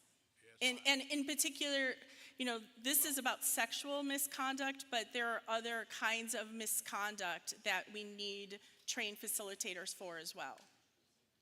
Well, I would agree with that, Barbara. I've read the section, and I think the section even mentions mediator in it. But, it doesn't. Maybe it doesn't. But the only thing I'm saying is that I really think it's important because But my understanding is annual conferences and bishops interpret discipline for the local context. So I think it's very important that you have real specificity about the kind of training needed for it. That's the only thing I'm saying. Yes. So you don't have loose ends. And it's a point well taken, Reverend Dr. Gibson. The legislation was passed at General Conference without that specificity. So I think the church is responding to your very question. How do we define that in a healthy way? Thank you.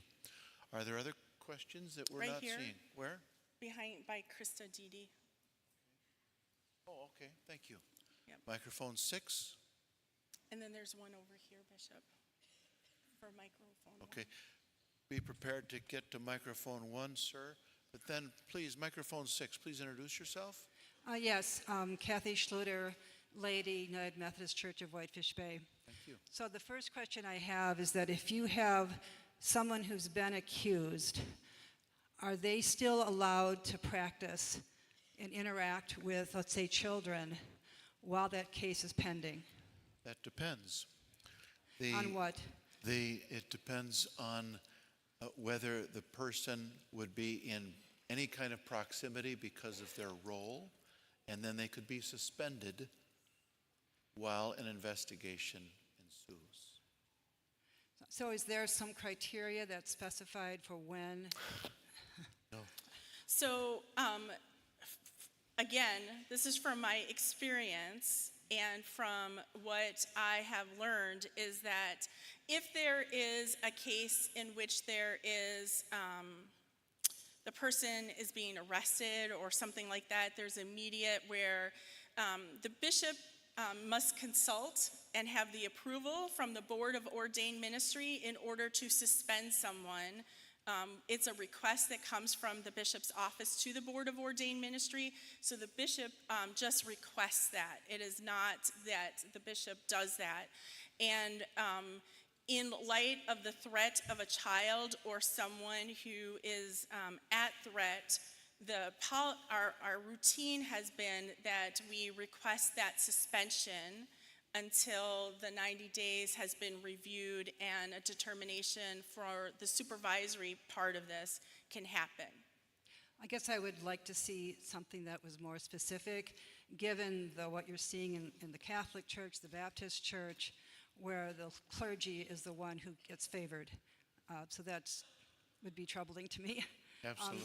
The other question I had is if someone is found guilty, could they still return to ministry? No. So they're definitely no longer allowed to be a pastor. There are multiple routes of exit, and the most immediate is to file charges and to be found guilty of those charges, and then a person's credentials are surrendered. Okay. There's a technical issue that someone mentioned to me too, that on page 25, you've got 2 4s, so it should be 4 and 5. Just Okay, Thank thank you. Thank you for your questions. I have a card over to microphone 1. The same question on number 4, the 2 number 4. 2 number 4s, thank you. The same thing she said. Thank you. Thank you very much. We're spending so much time on it, everybody's scrutinizing That's it more, good. so That's good. thank you. This is very healthy. This is Here's very another healthy. one right Very here. healthy. Go ahead, right here, this table here. To microphone 6, please. Pat Mehring, lay representative of Our Lord's United Methodist Church in New Berlin. One more correction. Thank you. On page 31, under general conditions, number 2, this policy and procedures will be superseded. I think you mean by the Book of Discipline. Yes, thank you. Otherwise, it could be interpreted as Yep. superseding the Book of Discipline. Yes. Thank you. Yes. That would be a problem. Thank you. And Mike- you know, we've had a lot of people proofing this, so thank you. It's good. It's very good. Microphone 6. Hi, Robert Yarbrough, serving at LaGrange. I can't hear him. At LaGrange United Methodist Church. Thank you. I had a situation where it was an event between a lay member and a child of the church. and I reported it immediately to the district superintendent at the time. Was not given a lot of direction on how to proceed at that particular point. And part of the challenge was we went through the process with the church council, and we actually had that particular person removed from the church for a period of time without supervision if they were not going to be supervised while in the church.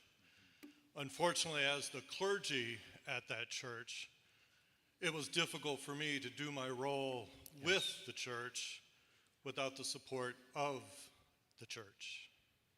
And by that I mean the greater church. Right. Thank you. So I do think those are things to be taken into consideration in this process. I want to really thank you for raising that. If your superintendent did not give you either clear information or relevant information or information that didn't make sense, call the Episcopal office. That's unacceptable. So it is a matter, of course, for us to have these conversations, and sometimes, Reverend Yarborough, a lack of clarity is because so many things are happening at once. But if you weren't given something clear as this unfolded, that's a matter for us to apologize for. However, we are regularly, Julia Valgento's behind me, we are in contact with attorneys generally once or twice a week about these matters so that we protect all the sheep.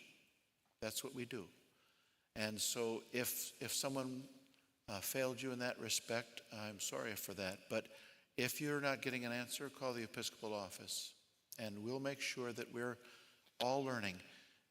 These are very complex matters, and some of us come with various life histories or professional histories that give us a head start on these considerations. So thank you for raising this. Another card I see at microphone 6. Tina Itzen, ordained deacon, serving in Extension and connected to Wauwatosa Avenue United Methodist Church. I just want to say thank you to obviously Cosro for putting this together, and also for your work, Barb, to try to bring this to us, knowing that we're trying to get closer to a process that is grace-filled for both those who are complainants and those who are respondents. I just, I have a question for clarification that I'm pretty much sure I know the answer to, as it's been the response that you've given before, as it's certain particularities. Understanding that this piece of legislation is occurring at annual conferences across the country, and thinking about for those clergy who serve from other annual conferences in our conference, whose credentials may be held in a different conference, how that process will work in our conference, coordinating with a bishop from another conference. I'm sure that's one of those details that we need to work out procedure. And so it sounds like there's a lot of little details in this. We have a policy. How do we now create a procedure to support the policy? So I guess one suggestion that I have, it sounds like there's a lot of knowledge in the room and a lot of experience, some personal and some from multiple sides of the issue. I'm hoping that there's a way for people to submit pieces of potential procedure of how we might perfect this well. Things like, how do we make sure that when someone brings a complaint or has a question for their district superintendent, that they have the right information to give to congregations? How do we process these different types of policies to make sure that we're not missing anything when we bring this back, I'm assuming next annual conference session, to perfect a procedure that we can all be familiar with and we can all be comfortable with, to make sure that we're protecting those most vulnerable, as well as providing grace-filled ways to create reconciliation with those who have caused harm and are willing to be a part of that reconciliation process. Yep. I'm so grateful. So, Reverend Itzen, two things that you raised. First, if a pastor is on loan from another annual conference, the conference membership and where that bishop is should supervise that process. And there should be some kind of clarity about that for all concerned. But I really want to celebrate what you said related to the capacity for us to do this proactively and without being adversarial gives us a chance to speak into this broadly. Once this gets adversarial, it's very hard to talk about process. So if there is a group or a body that wants to work with our connectional table, I think that would help us all improve this. Thank you. And on page 32 in the review, it does say suggestions for improvement. It does, this is not the final time that you will see this. And I'm hoping that we will be able to refine this and review it and bring it back again so that we can address the things that need to be addressed in the manner in which is respectful and healing. So thank you, Tina. Thank you. Excellent. I see microphone 6 is the favorite microphone today. I know. Everybody's just going there. It's just a thing. It's a good microphone. Yes. Shondo Grosso, clergy, Salem United Methodist Church. First annual conference ever. So Welcome. Welcome. My question pertains to, we keep talking about the idea that this information in this is not as complete as we want it to. Is there a timeline as to when these are going to get revised, when these are going to get put into place, or should we write in them when we're going to have a deliverable on a more complete item?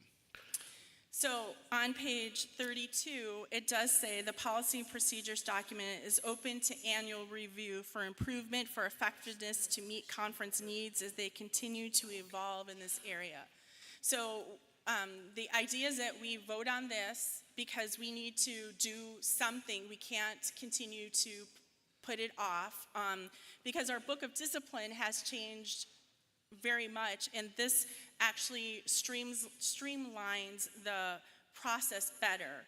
And as we go on to perfect it, like I said, it will come back to annual conference next year after more feedback and from people who can give some more information about improvements. And then a follow-up question. Thank you so much for that. My follow-up question is there an organization, and it might already say what's the organization?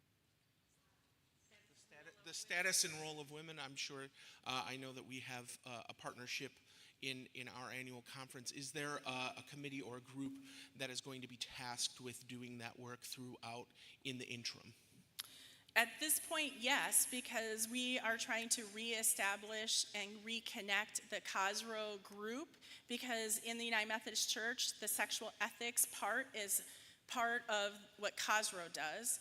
And so this would be going back to that group. But again, anything that people, y'all can send me stuff, and I can bring it there, as well as Pat Gallus, and she is currently the chair, and she would be able to bring it to the committee as well. Thank you so much. Thank you. I see a card over here. Thank you for your patience. Let's try microphone 2. Hi, Eileen Bennett from Columbus, the lay representative. And my question is whether we can have some kind of education about this to our congregations at our charge conference this fall, because it occurs to me that nobody in my church would know they're supposed to contact the bishop if they had an issue. That's powerful. So I don't know if we can hit the charge conference bell, but I take this suggestion and let's see what we can do to bring something. I'm hearing you say something that can be produced for everyone. Yes. And in general, because not only the victim, but possibly who they're trying to report to, yes, they need to know it has to be confidential and all that. Yes, if there is a clergy person involved or something, yeah, you should call the Episcopal office right away. Mm-hmm. And that's for us to at least communicate here. But we take this suggestion positively, yes, and let's work on that. And I know that my friend, Eric, don't be asleep over there, Eric Swanson, he's been working on some ways in which there can be something online as well, so people would have access to the information in a secondary form, as well as receive maybe particular training. And so I've noted that. Thank you very much. And there's Another two more card? over there. I see a card here, and oh, I see somebody at the, we'll take 4, and then Reverend Scott, if you'd make your way to 3.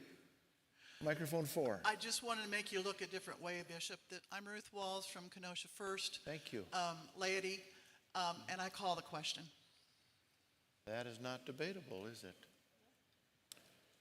So we have to vote that up or down. And so, Reverend Scott, hang tight. So that requires 50%, and it's non-debatable. So we have the question called.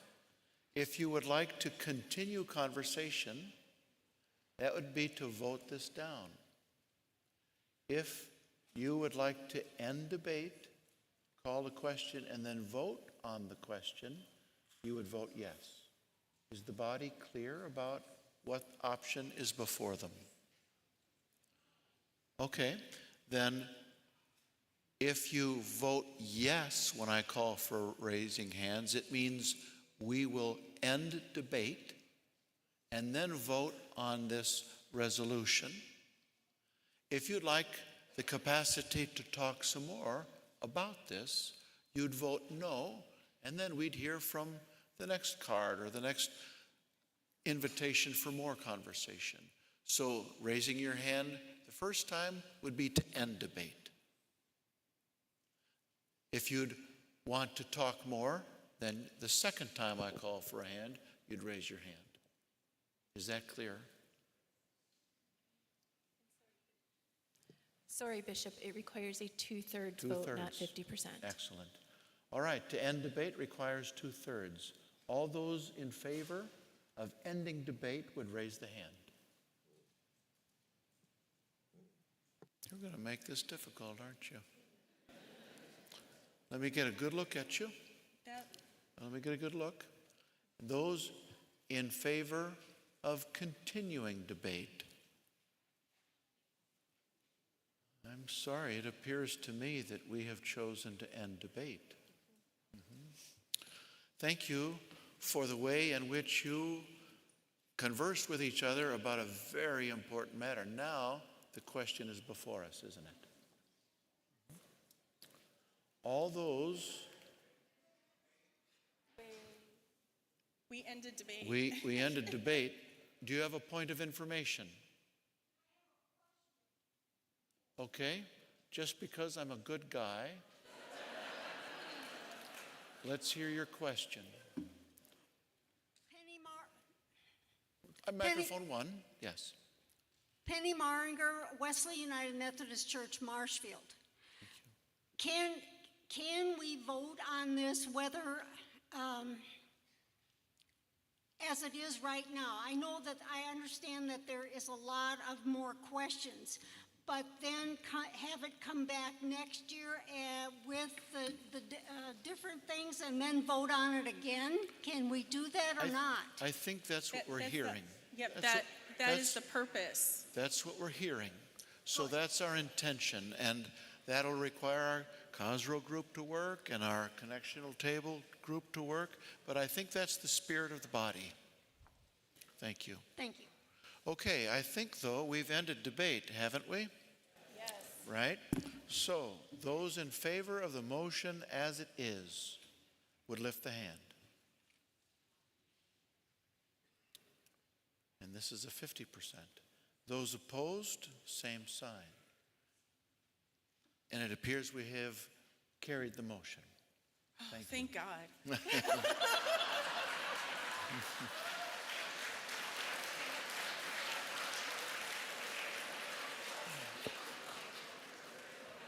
are still ahead of schedule, so we'll go with Insun and Peace, followed by Paul. Very good.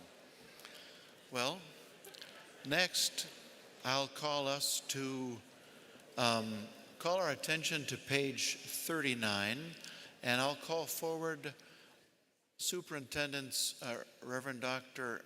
In-Sun Lee and Reverend Peace Kim to come forward and help us with the discontinuation material on page 39.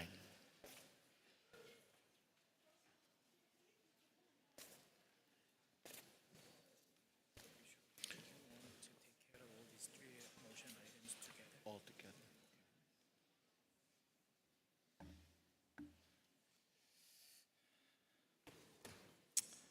Greetings to you all.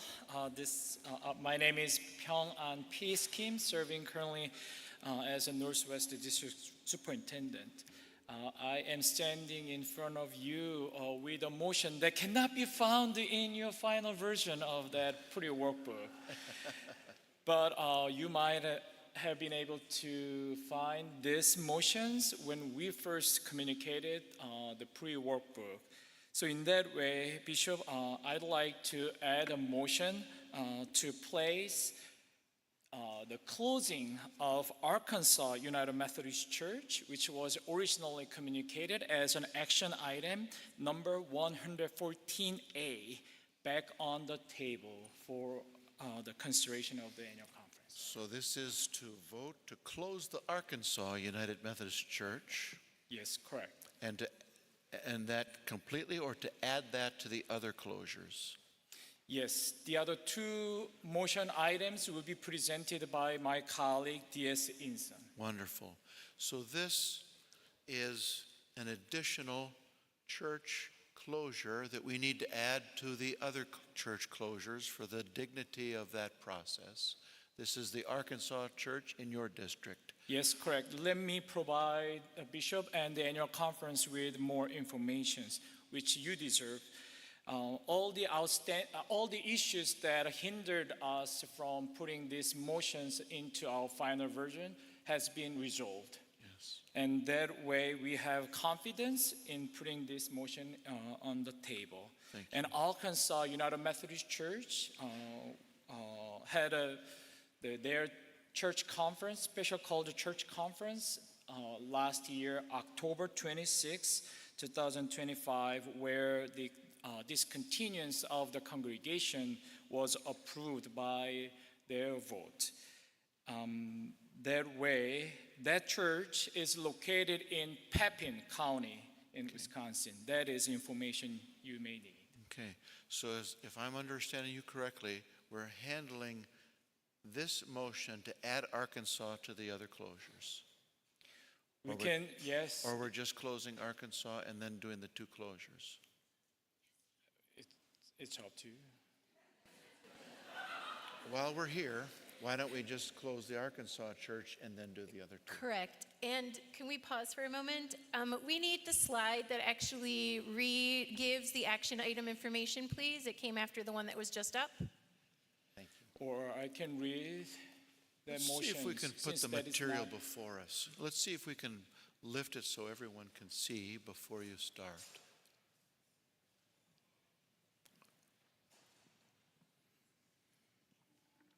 Do we have the capacity to put the material before us on the screens?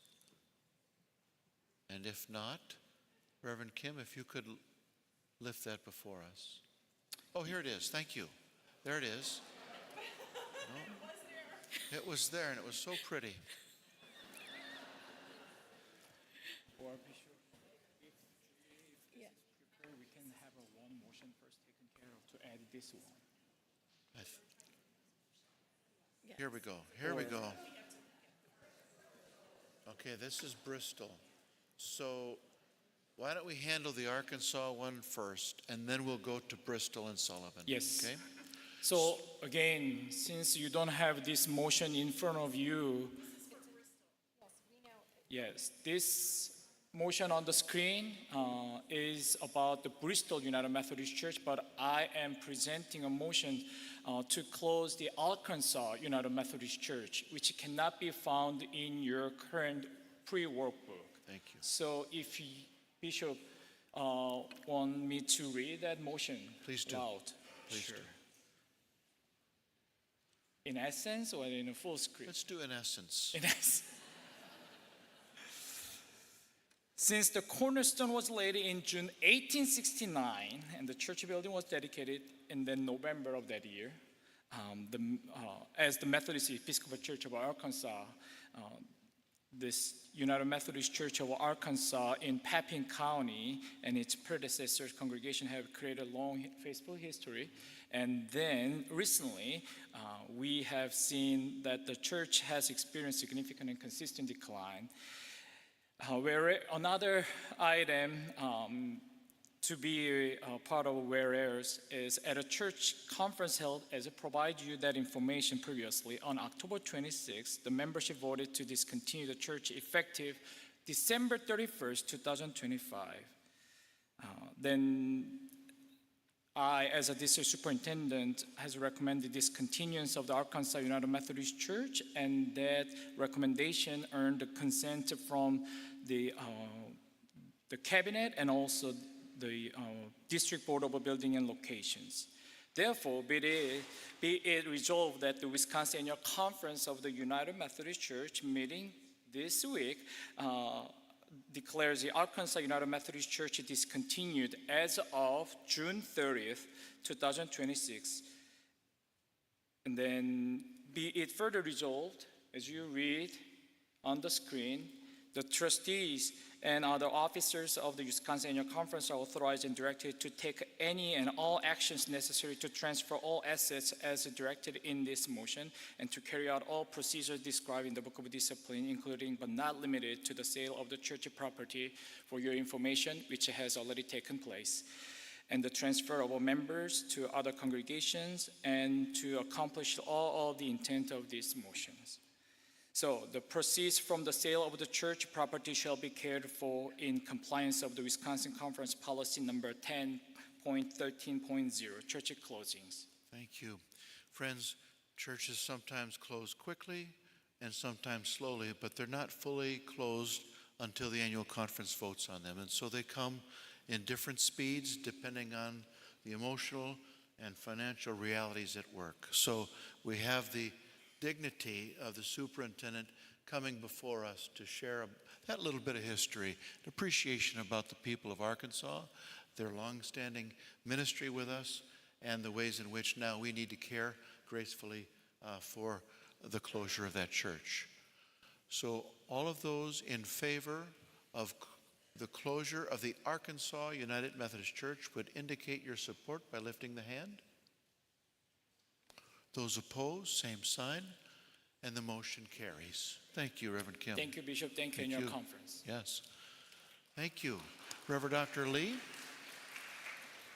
we have the Bristol and Sullivan United Methodist Churches before us. Thank you. Thank you, Bishop. I would present action item WC 114B, resolution affirming the discontinuance of Bristol United Methodist Church, Bristol, Wisconsin. Whereas the Bristol United Methodist Church, located in Bristol, Wisconsin, has had a long and proud history of ministry and mission. And whereas the Church Conference of the Bristol United Methodist Church voted on January 25th, 2026, to discontinue as a church effective June 30th, 2026.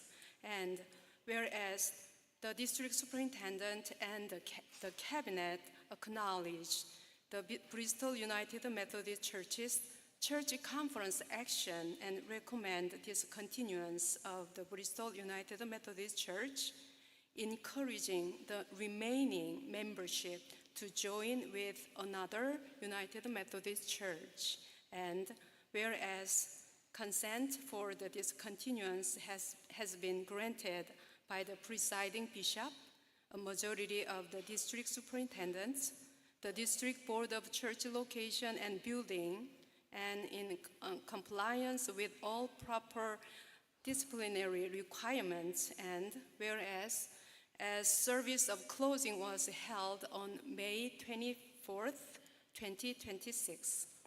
Therefore, be it resolved that the Bristol United Methodist Church, located in Bristol, Wisconsin, be discontinued effective June 30th, 2026, and be it further resolved that all assets of the Bristol United Methodist Church be transferred to the Wisconsin Annual Conference of the United Methodist Church, and be it further resolved that the trustees and other officers of the Wisconsin Annual Conference are authorized and directed to take any and all actions necessary to transfer all assets as directed in this motion, and to carry out all procedures described in the Book of Discipline, including but not limited to the sale of the church property and the transfer of members to other congregations, and to accomplish all of the intent of this motion. Be it further resolved that proceeds from the sale of the church property shall be cared for in compliance with Wisconsin Conference Policy 10.13.0, church closings, paragraph 2549. Thank you, Reverend Dr. Lee. I'm going to ask, is Gail Burgess here? Is anybody from the Bristol church here? I thought I saw. Would the people of Bristol just stand up? We're just so grateful for your ministry.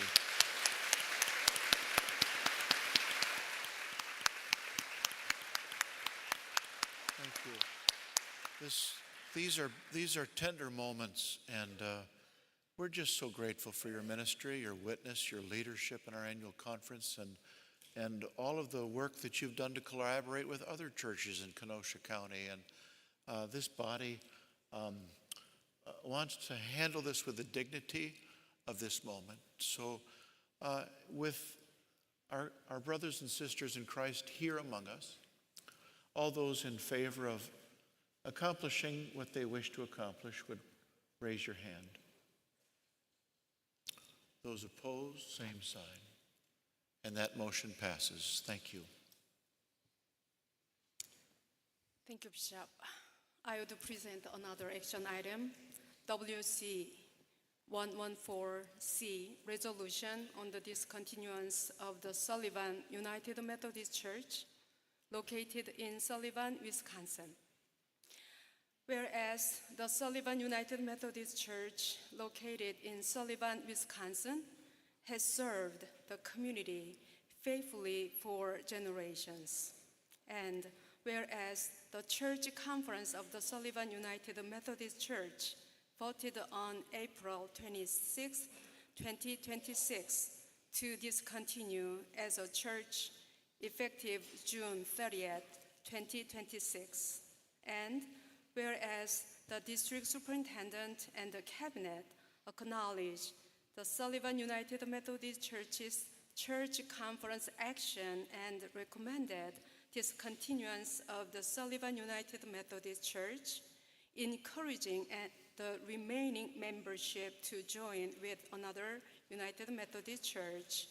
And whereas consent for the discontinuance has been granted by the presiding bishop, a majority of the district superintendents, the district board of church location and building, and in compliance with all proper disciplinary requirements, and whereas a service of closing will be held on June 28, 2026.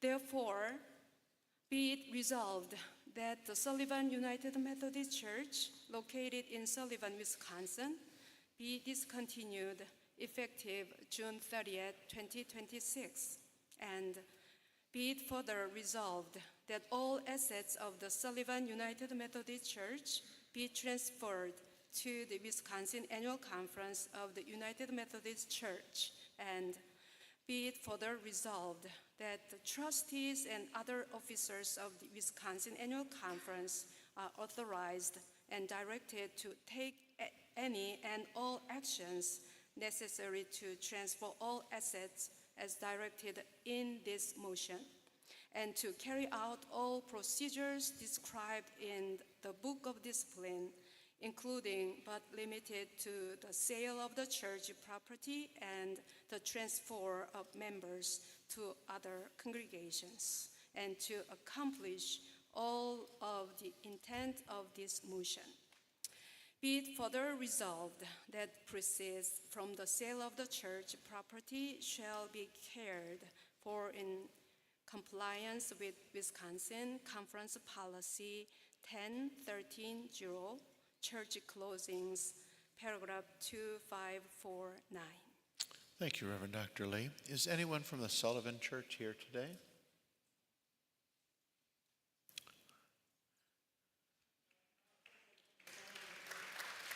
Let's get you to a microphone, sir. Yes. Microphone 7. Good afternoon, everyone. Good afternoon. I'm Ed Hanson, officially of the Lake Mills Methodist Church, but a lay speaker. And I've been for the past 10 years one of several lay speakers that have been doing the monthly rotation with Sullivan, Concord, and Johnson Crick. So it's been a great congregation. I was telling Steve Zekoff it's all my fault that they closed, but he said, no, he's been there too. So I know they're going to appreciate this, but thank you for your well wishes. Yes, thank you for your service there. The Concord, Johnson Creek, and Sullivan charge was the charge that voted for my candidacy and allowed me to take the pulpit for a spin or two. And so I'm so grateful for your service and others who lifted this ministry forward. Emnick also another over there, yes. Oh, I see. Over here, Emmerich, please. Microphone 3. We'll make you walk a little bit, Emmerich. Oh. Thank you, Bishop. I need to get my steps in anyway. Emmerich Anderson, Milton United Methodist Church, and I've been also serving Concord and Sullivan for the last roughly 10 years. They have pretty affected my ministry. It's been an honor and a privilege to be there with them and help them grow and watch them foster me as I've improved my ministry as well. So I do really appreciate all their efforts in helping us as lay speakers, and it's been a privilege to serve them. So thank you. Thank you so much for your service, Emmerich. Grateful for that word.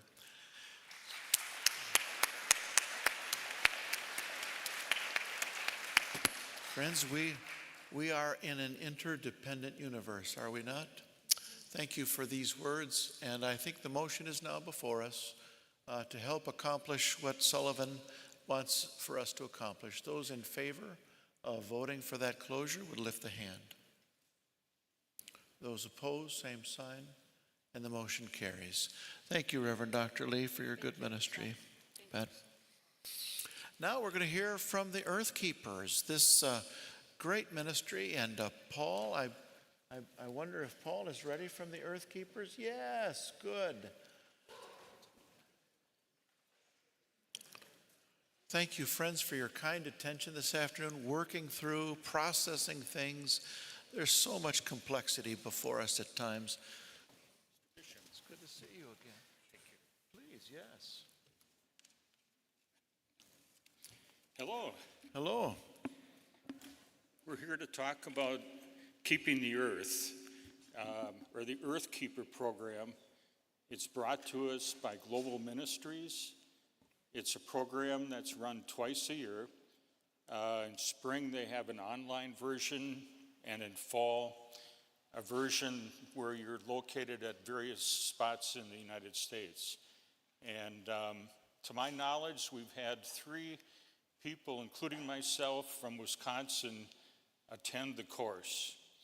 It's a course of study, takes several weeks for the online version, and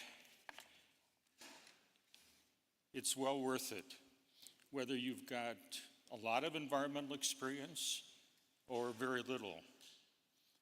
And that I selected a picture of Earth from space. Obvious in that picture, there's no spare Earths. There's one that we all live on. So how should we treat this earth that sustains us and allows us to live our lives, our physical lives? If we can, oh, here we go. Let's turn to the Bible, Genesis 1, verse 26. And I've just paraphrased. Let them have dominion over and the rest of it is the animals of the earth, and over all the earth. While the CEB translates this as the same phrase, they may take charge of rather than have dominion over. It's pretty important, the difference, dominion versus take charge over. Now, this language doesn't grant us the authority to abuse God's creation, not at all. As the take charge of means to exercise the same kind of authority God would exercise in this natural world. We are his steward of this beautiful creation. We are his representatives. Now, a little bit further in Genesis chapter 2, humans are called to farm or to serve the topsoil. And in this account, we depend on nature rather than exerting dominance over it. We are one with creation. Doesn't look from that picture that we've done a really good job at it. Now, despite some recent, I guess I could call it political action, we really can't relax our focus over controlling our impacts on this planet. I picked this slide just as an example of perhaps a poor level of taking care of it. Now, in the last 2024 General Conference, the Book of Discipline 2533.7 requires us to perform annual carbon footprint greenhouse gas emission audits to identify barriers impeding our progress to achieve carbon neutrality. Now, I haven't seen this in the annual reporting requirements yet, but I suspect it's going to be coming pretty soon. So this has caught the attention of the General Conference in their action in 2024. Now, what can we do as representatives of Methodist churches in Wisconsin? Well, clearly, more efficient use of energy leads to reducing our operating costs, takes pressure off of our operating and maintenance costs, and it also lowers CO2 emissions. Now, lower CO2 emissions obviously reduce the impact of our operations on global warming. So there are good reasons for us to pay attention to this. Now, in the state of Wisconsin, we've got a couple allies. First, at the federal level, the EPA Energy Star has got a regular toolkit for worship facilities. There are 7 activities to help increase energy efficiency that we should look at. On a more local basis, the Wisconsin Focus on Energy has got a community small business offering which provides incentives for lighting, upgrades to heating and cooling, and it also provides, through the Renew program, some solar incentives, even today. So there are some grant funds available to organizations like ourselves to switch to clean energy wherever we can do. We heard yesterday Joe talk about switching out fluorescent lights. basically going right to LED and bypassing the ballasts. Now, these are a couple slides that were provided by Global Ministries. It's probably hard to read from the back, but it provides an overview of the program itself. There's a series of readings. Those of you that take this course, and when I took it in the spring of 2025, we had a good combination of clergy and laity, about almost 50-50. And after we go through the readings, and there's readings on environmental justice and background readings on global climate change. After you go through that, you pick a project. You can either do it with someone else's team or an individual project. I chose implementing energy efficiency, in this case at the Sturgeon Bay. I'm part of the Sturgeon Bay Jackson Port Charge up in Door County. And we looked at energy efficiency at the Sturgeon Bay facility, identified some lighting equipment that we're going to be replacing, and perhaps even considering solar collectors on the roof. You present, the candidates present their projects to the rest of the team plus the instructors. And then several months later, you get commissioned as an earth keeper. Again, it's a great process. I would strongly recommend it for anyone here. If you've got an interest in the environment, or not, perhaps not an interest, but it's worth taking your time and learning about this. Finally, a picture of the fall. The folks that are signed up, the class is going to be offered in early October. I think there's still time to sign up for it. And the spring course is in May.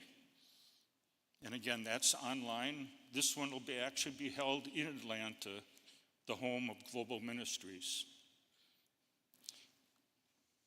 After all, there's only one of those, what we call home. So let's do what we can to protect it. Thank you, Bishop. Thank you, Paul.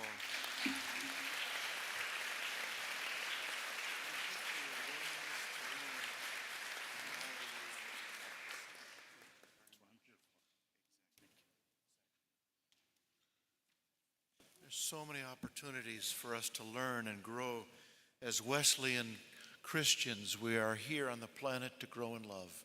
Thank you for all of these examples to do so. We will be introducing a video now.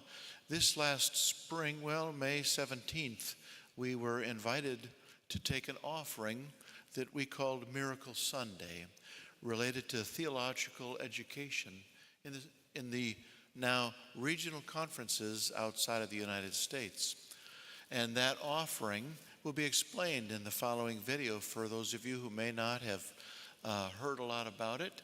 And just an old preacher here, I'm just sort of planting a seed or two because you're fixing to get an offering come your way. So I'd like you to know more about why we're taking an offering, and I'll start with a story. So I'm on the team that trains new bishops, and the new bishop in Burundi sat next to me at my last meeting, and he said to me, "How many pastors do you think I have that have theological education?" And I said, 100? He said, 0. That's just not fair that we have all of these resources to go to course of study or licensing school or do all the things that we do, and then our siblings with good hearts just don't have the same opportunities. And we're a global body. We've got people here educated at Africa University and all over the world, and then they come here and they serve with excellent ministry, and we belong to each other. And I'm looking at Reverend Mukosa because he led this effort in our conference and helped us get clear about the needs. So I'm grateful for you helping us get clear about that. And I just want to pique your interest because a video is coming your way.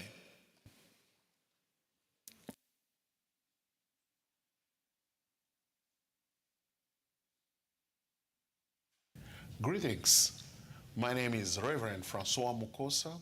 I am serving in Broadhead United Methodist Church and New Horizon United Methodist Church in Southwest District. I am the conference coordinator for the Miracle Sunday. The purpose of Miracle Sunday is to strengthen the global church by providing access to theological education for 500 students annually to prepare for pastoral ministry across Africa, Europe, and the Philippines. Through scholarships and support, this initiative equips pastors with biblical and theological training that strengthens their ministries, empowers their leadership, and helps their churches grow in faith and service. So the future of the church is rooted in the Great Commission, when Jesus commanded us to make disciples, to baptize them, and to teach them.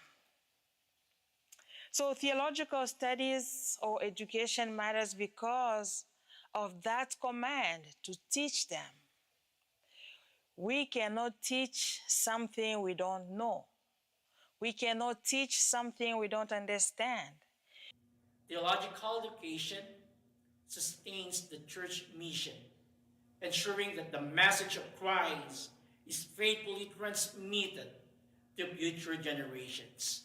And it is our duty, our responsibility as people of Christ, as pastors and lay people of our church. We United Methodists respond to the Holy Spirit as we love boldly, serve joyfully, and lead courageously. I would reach out today with an opportunity to make a difference. The goal of this initiative is to grow the endowment for theological education to the level that annually 500 clergy outside the United States would be granted funds to further their ministerial training, as well as for generations to come. The Northern Illinois-Wisconsin area already enjoys gifted clergy leadership raised up in the regional conferences. Places like the Philippines, Africa, or Europe. I believe everyone who wants to serve as clergy deserves a church who will support them. Every single day, I turn to the skills I learned in my theological education. I enjoy a well that I draw from that help me connect to aquifers of living water. It is from this connection that I hope you will accept the challenge of the appointive cabinet as we pledge matching funds up to $5,000. This is an opportunity to make your donation have a greater impact. I hope you will pray and consider the value of leadership and the value of equity. Because our God is generous, I hope you will give generously. Thank you. Friends, we have an opportunity. The QR code can be left up. There's no harm in leaving that QR code up. There's an opportunity to give that way. Some people just like to play with those QR codes and play away and drop electronic dollars into that QR code.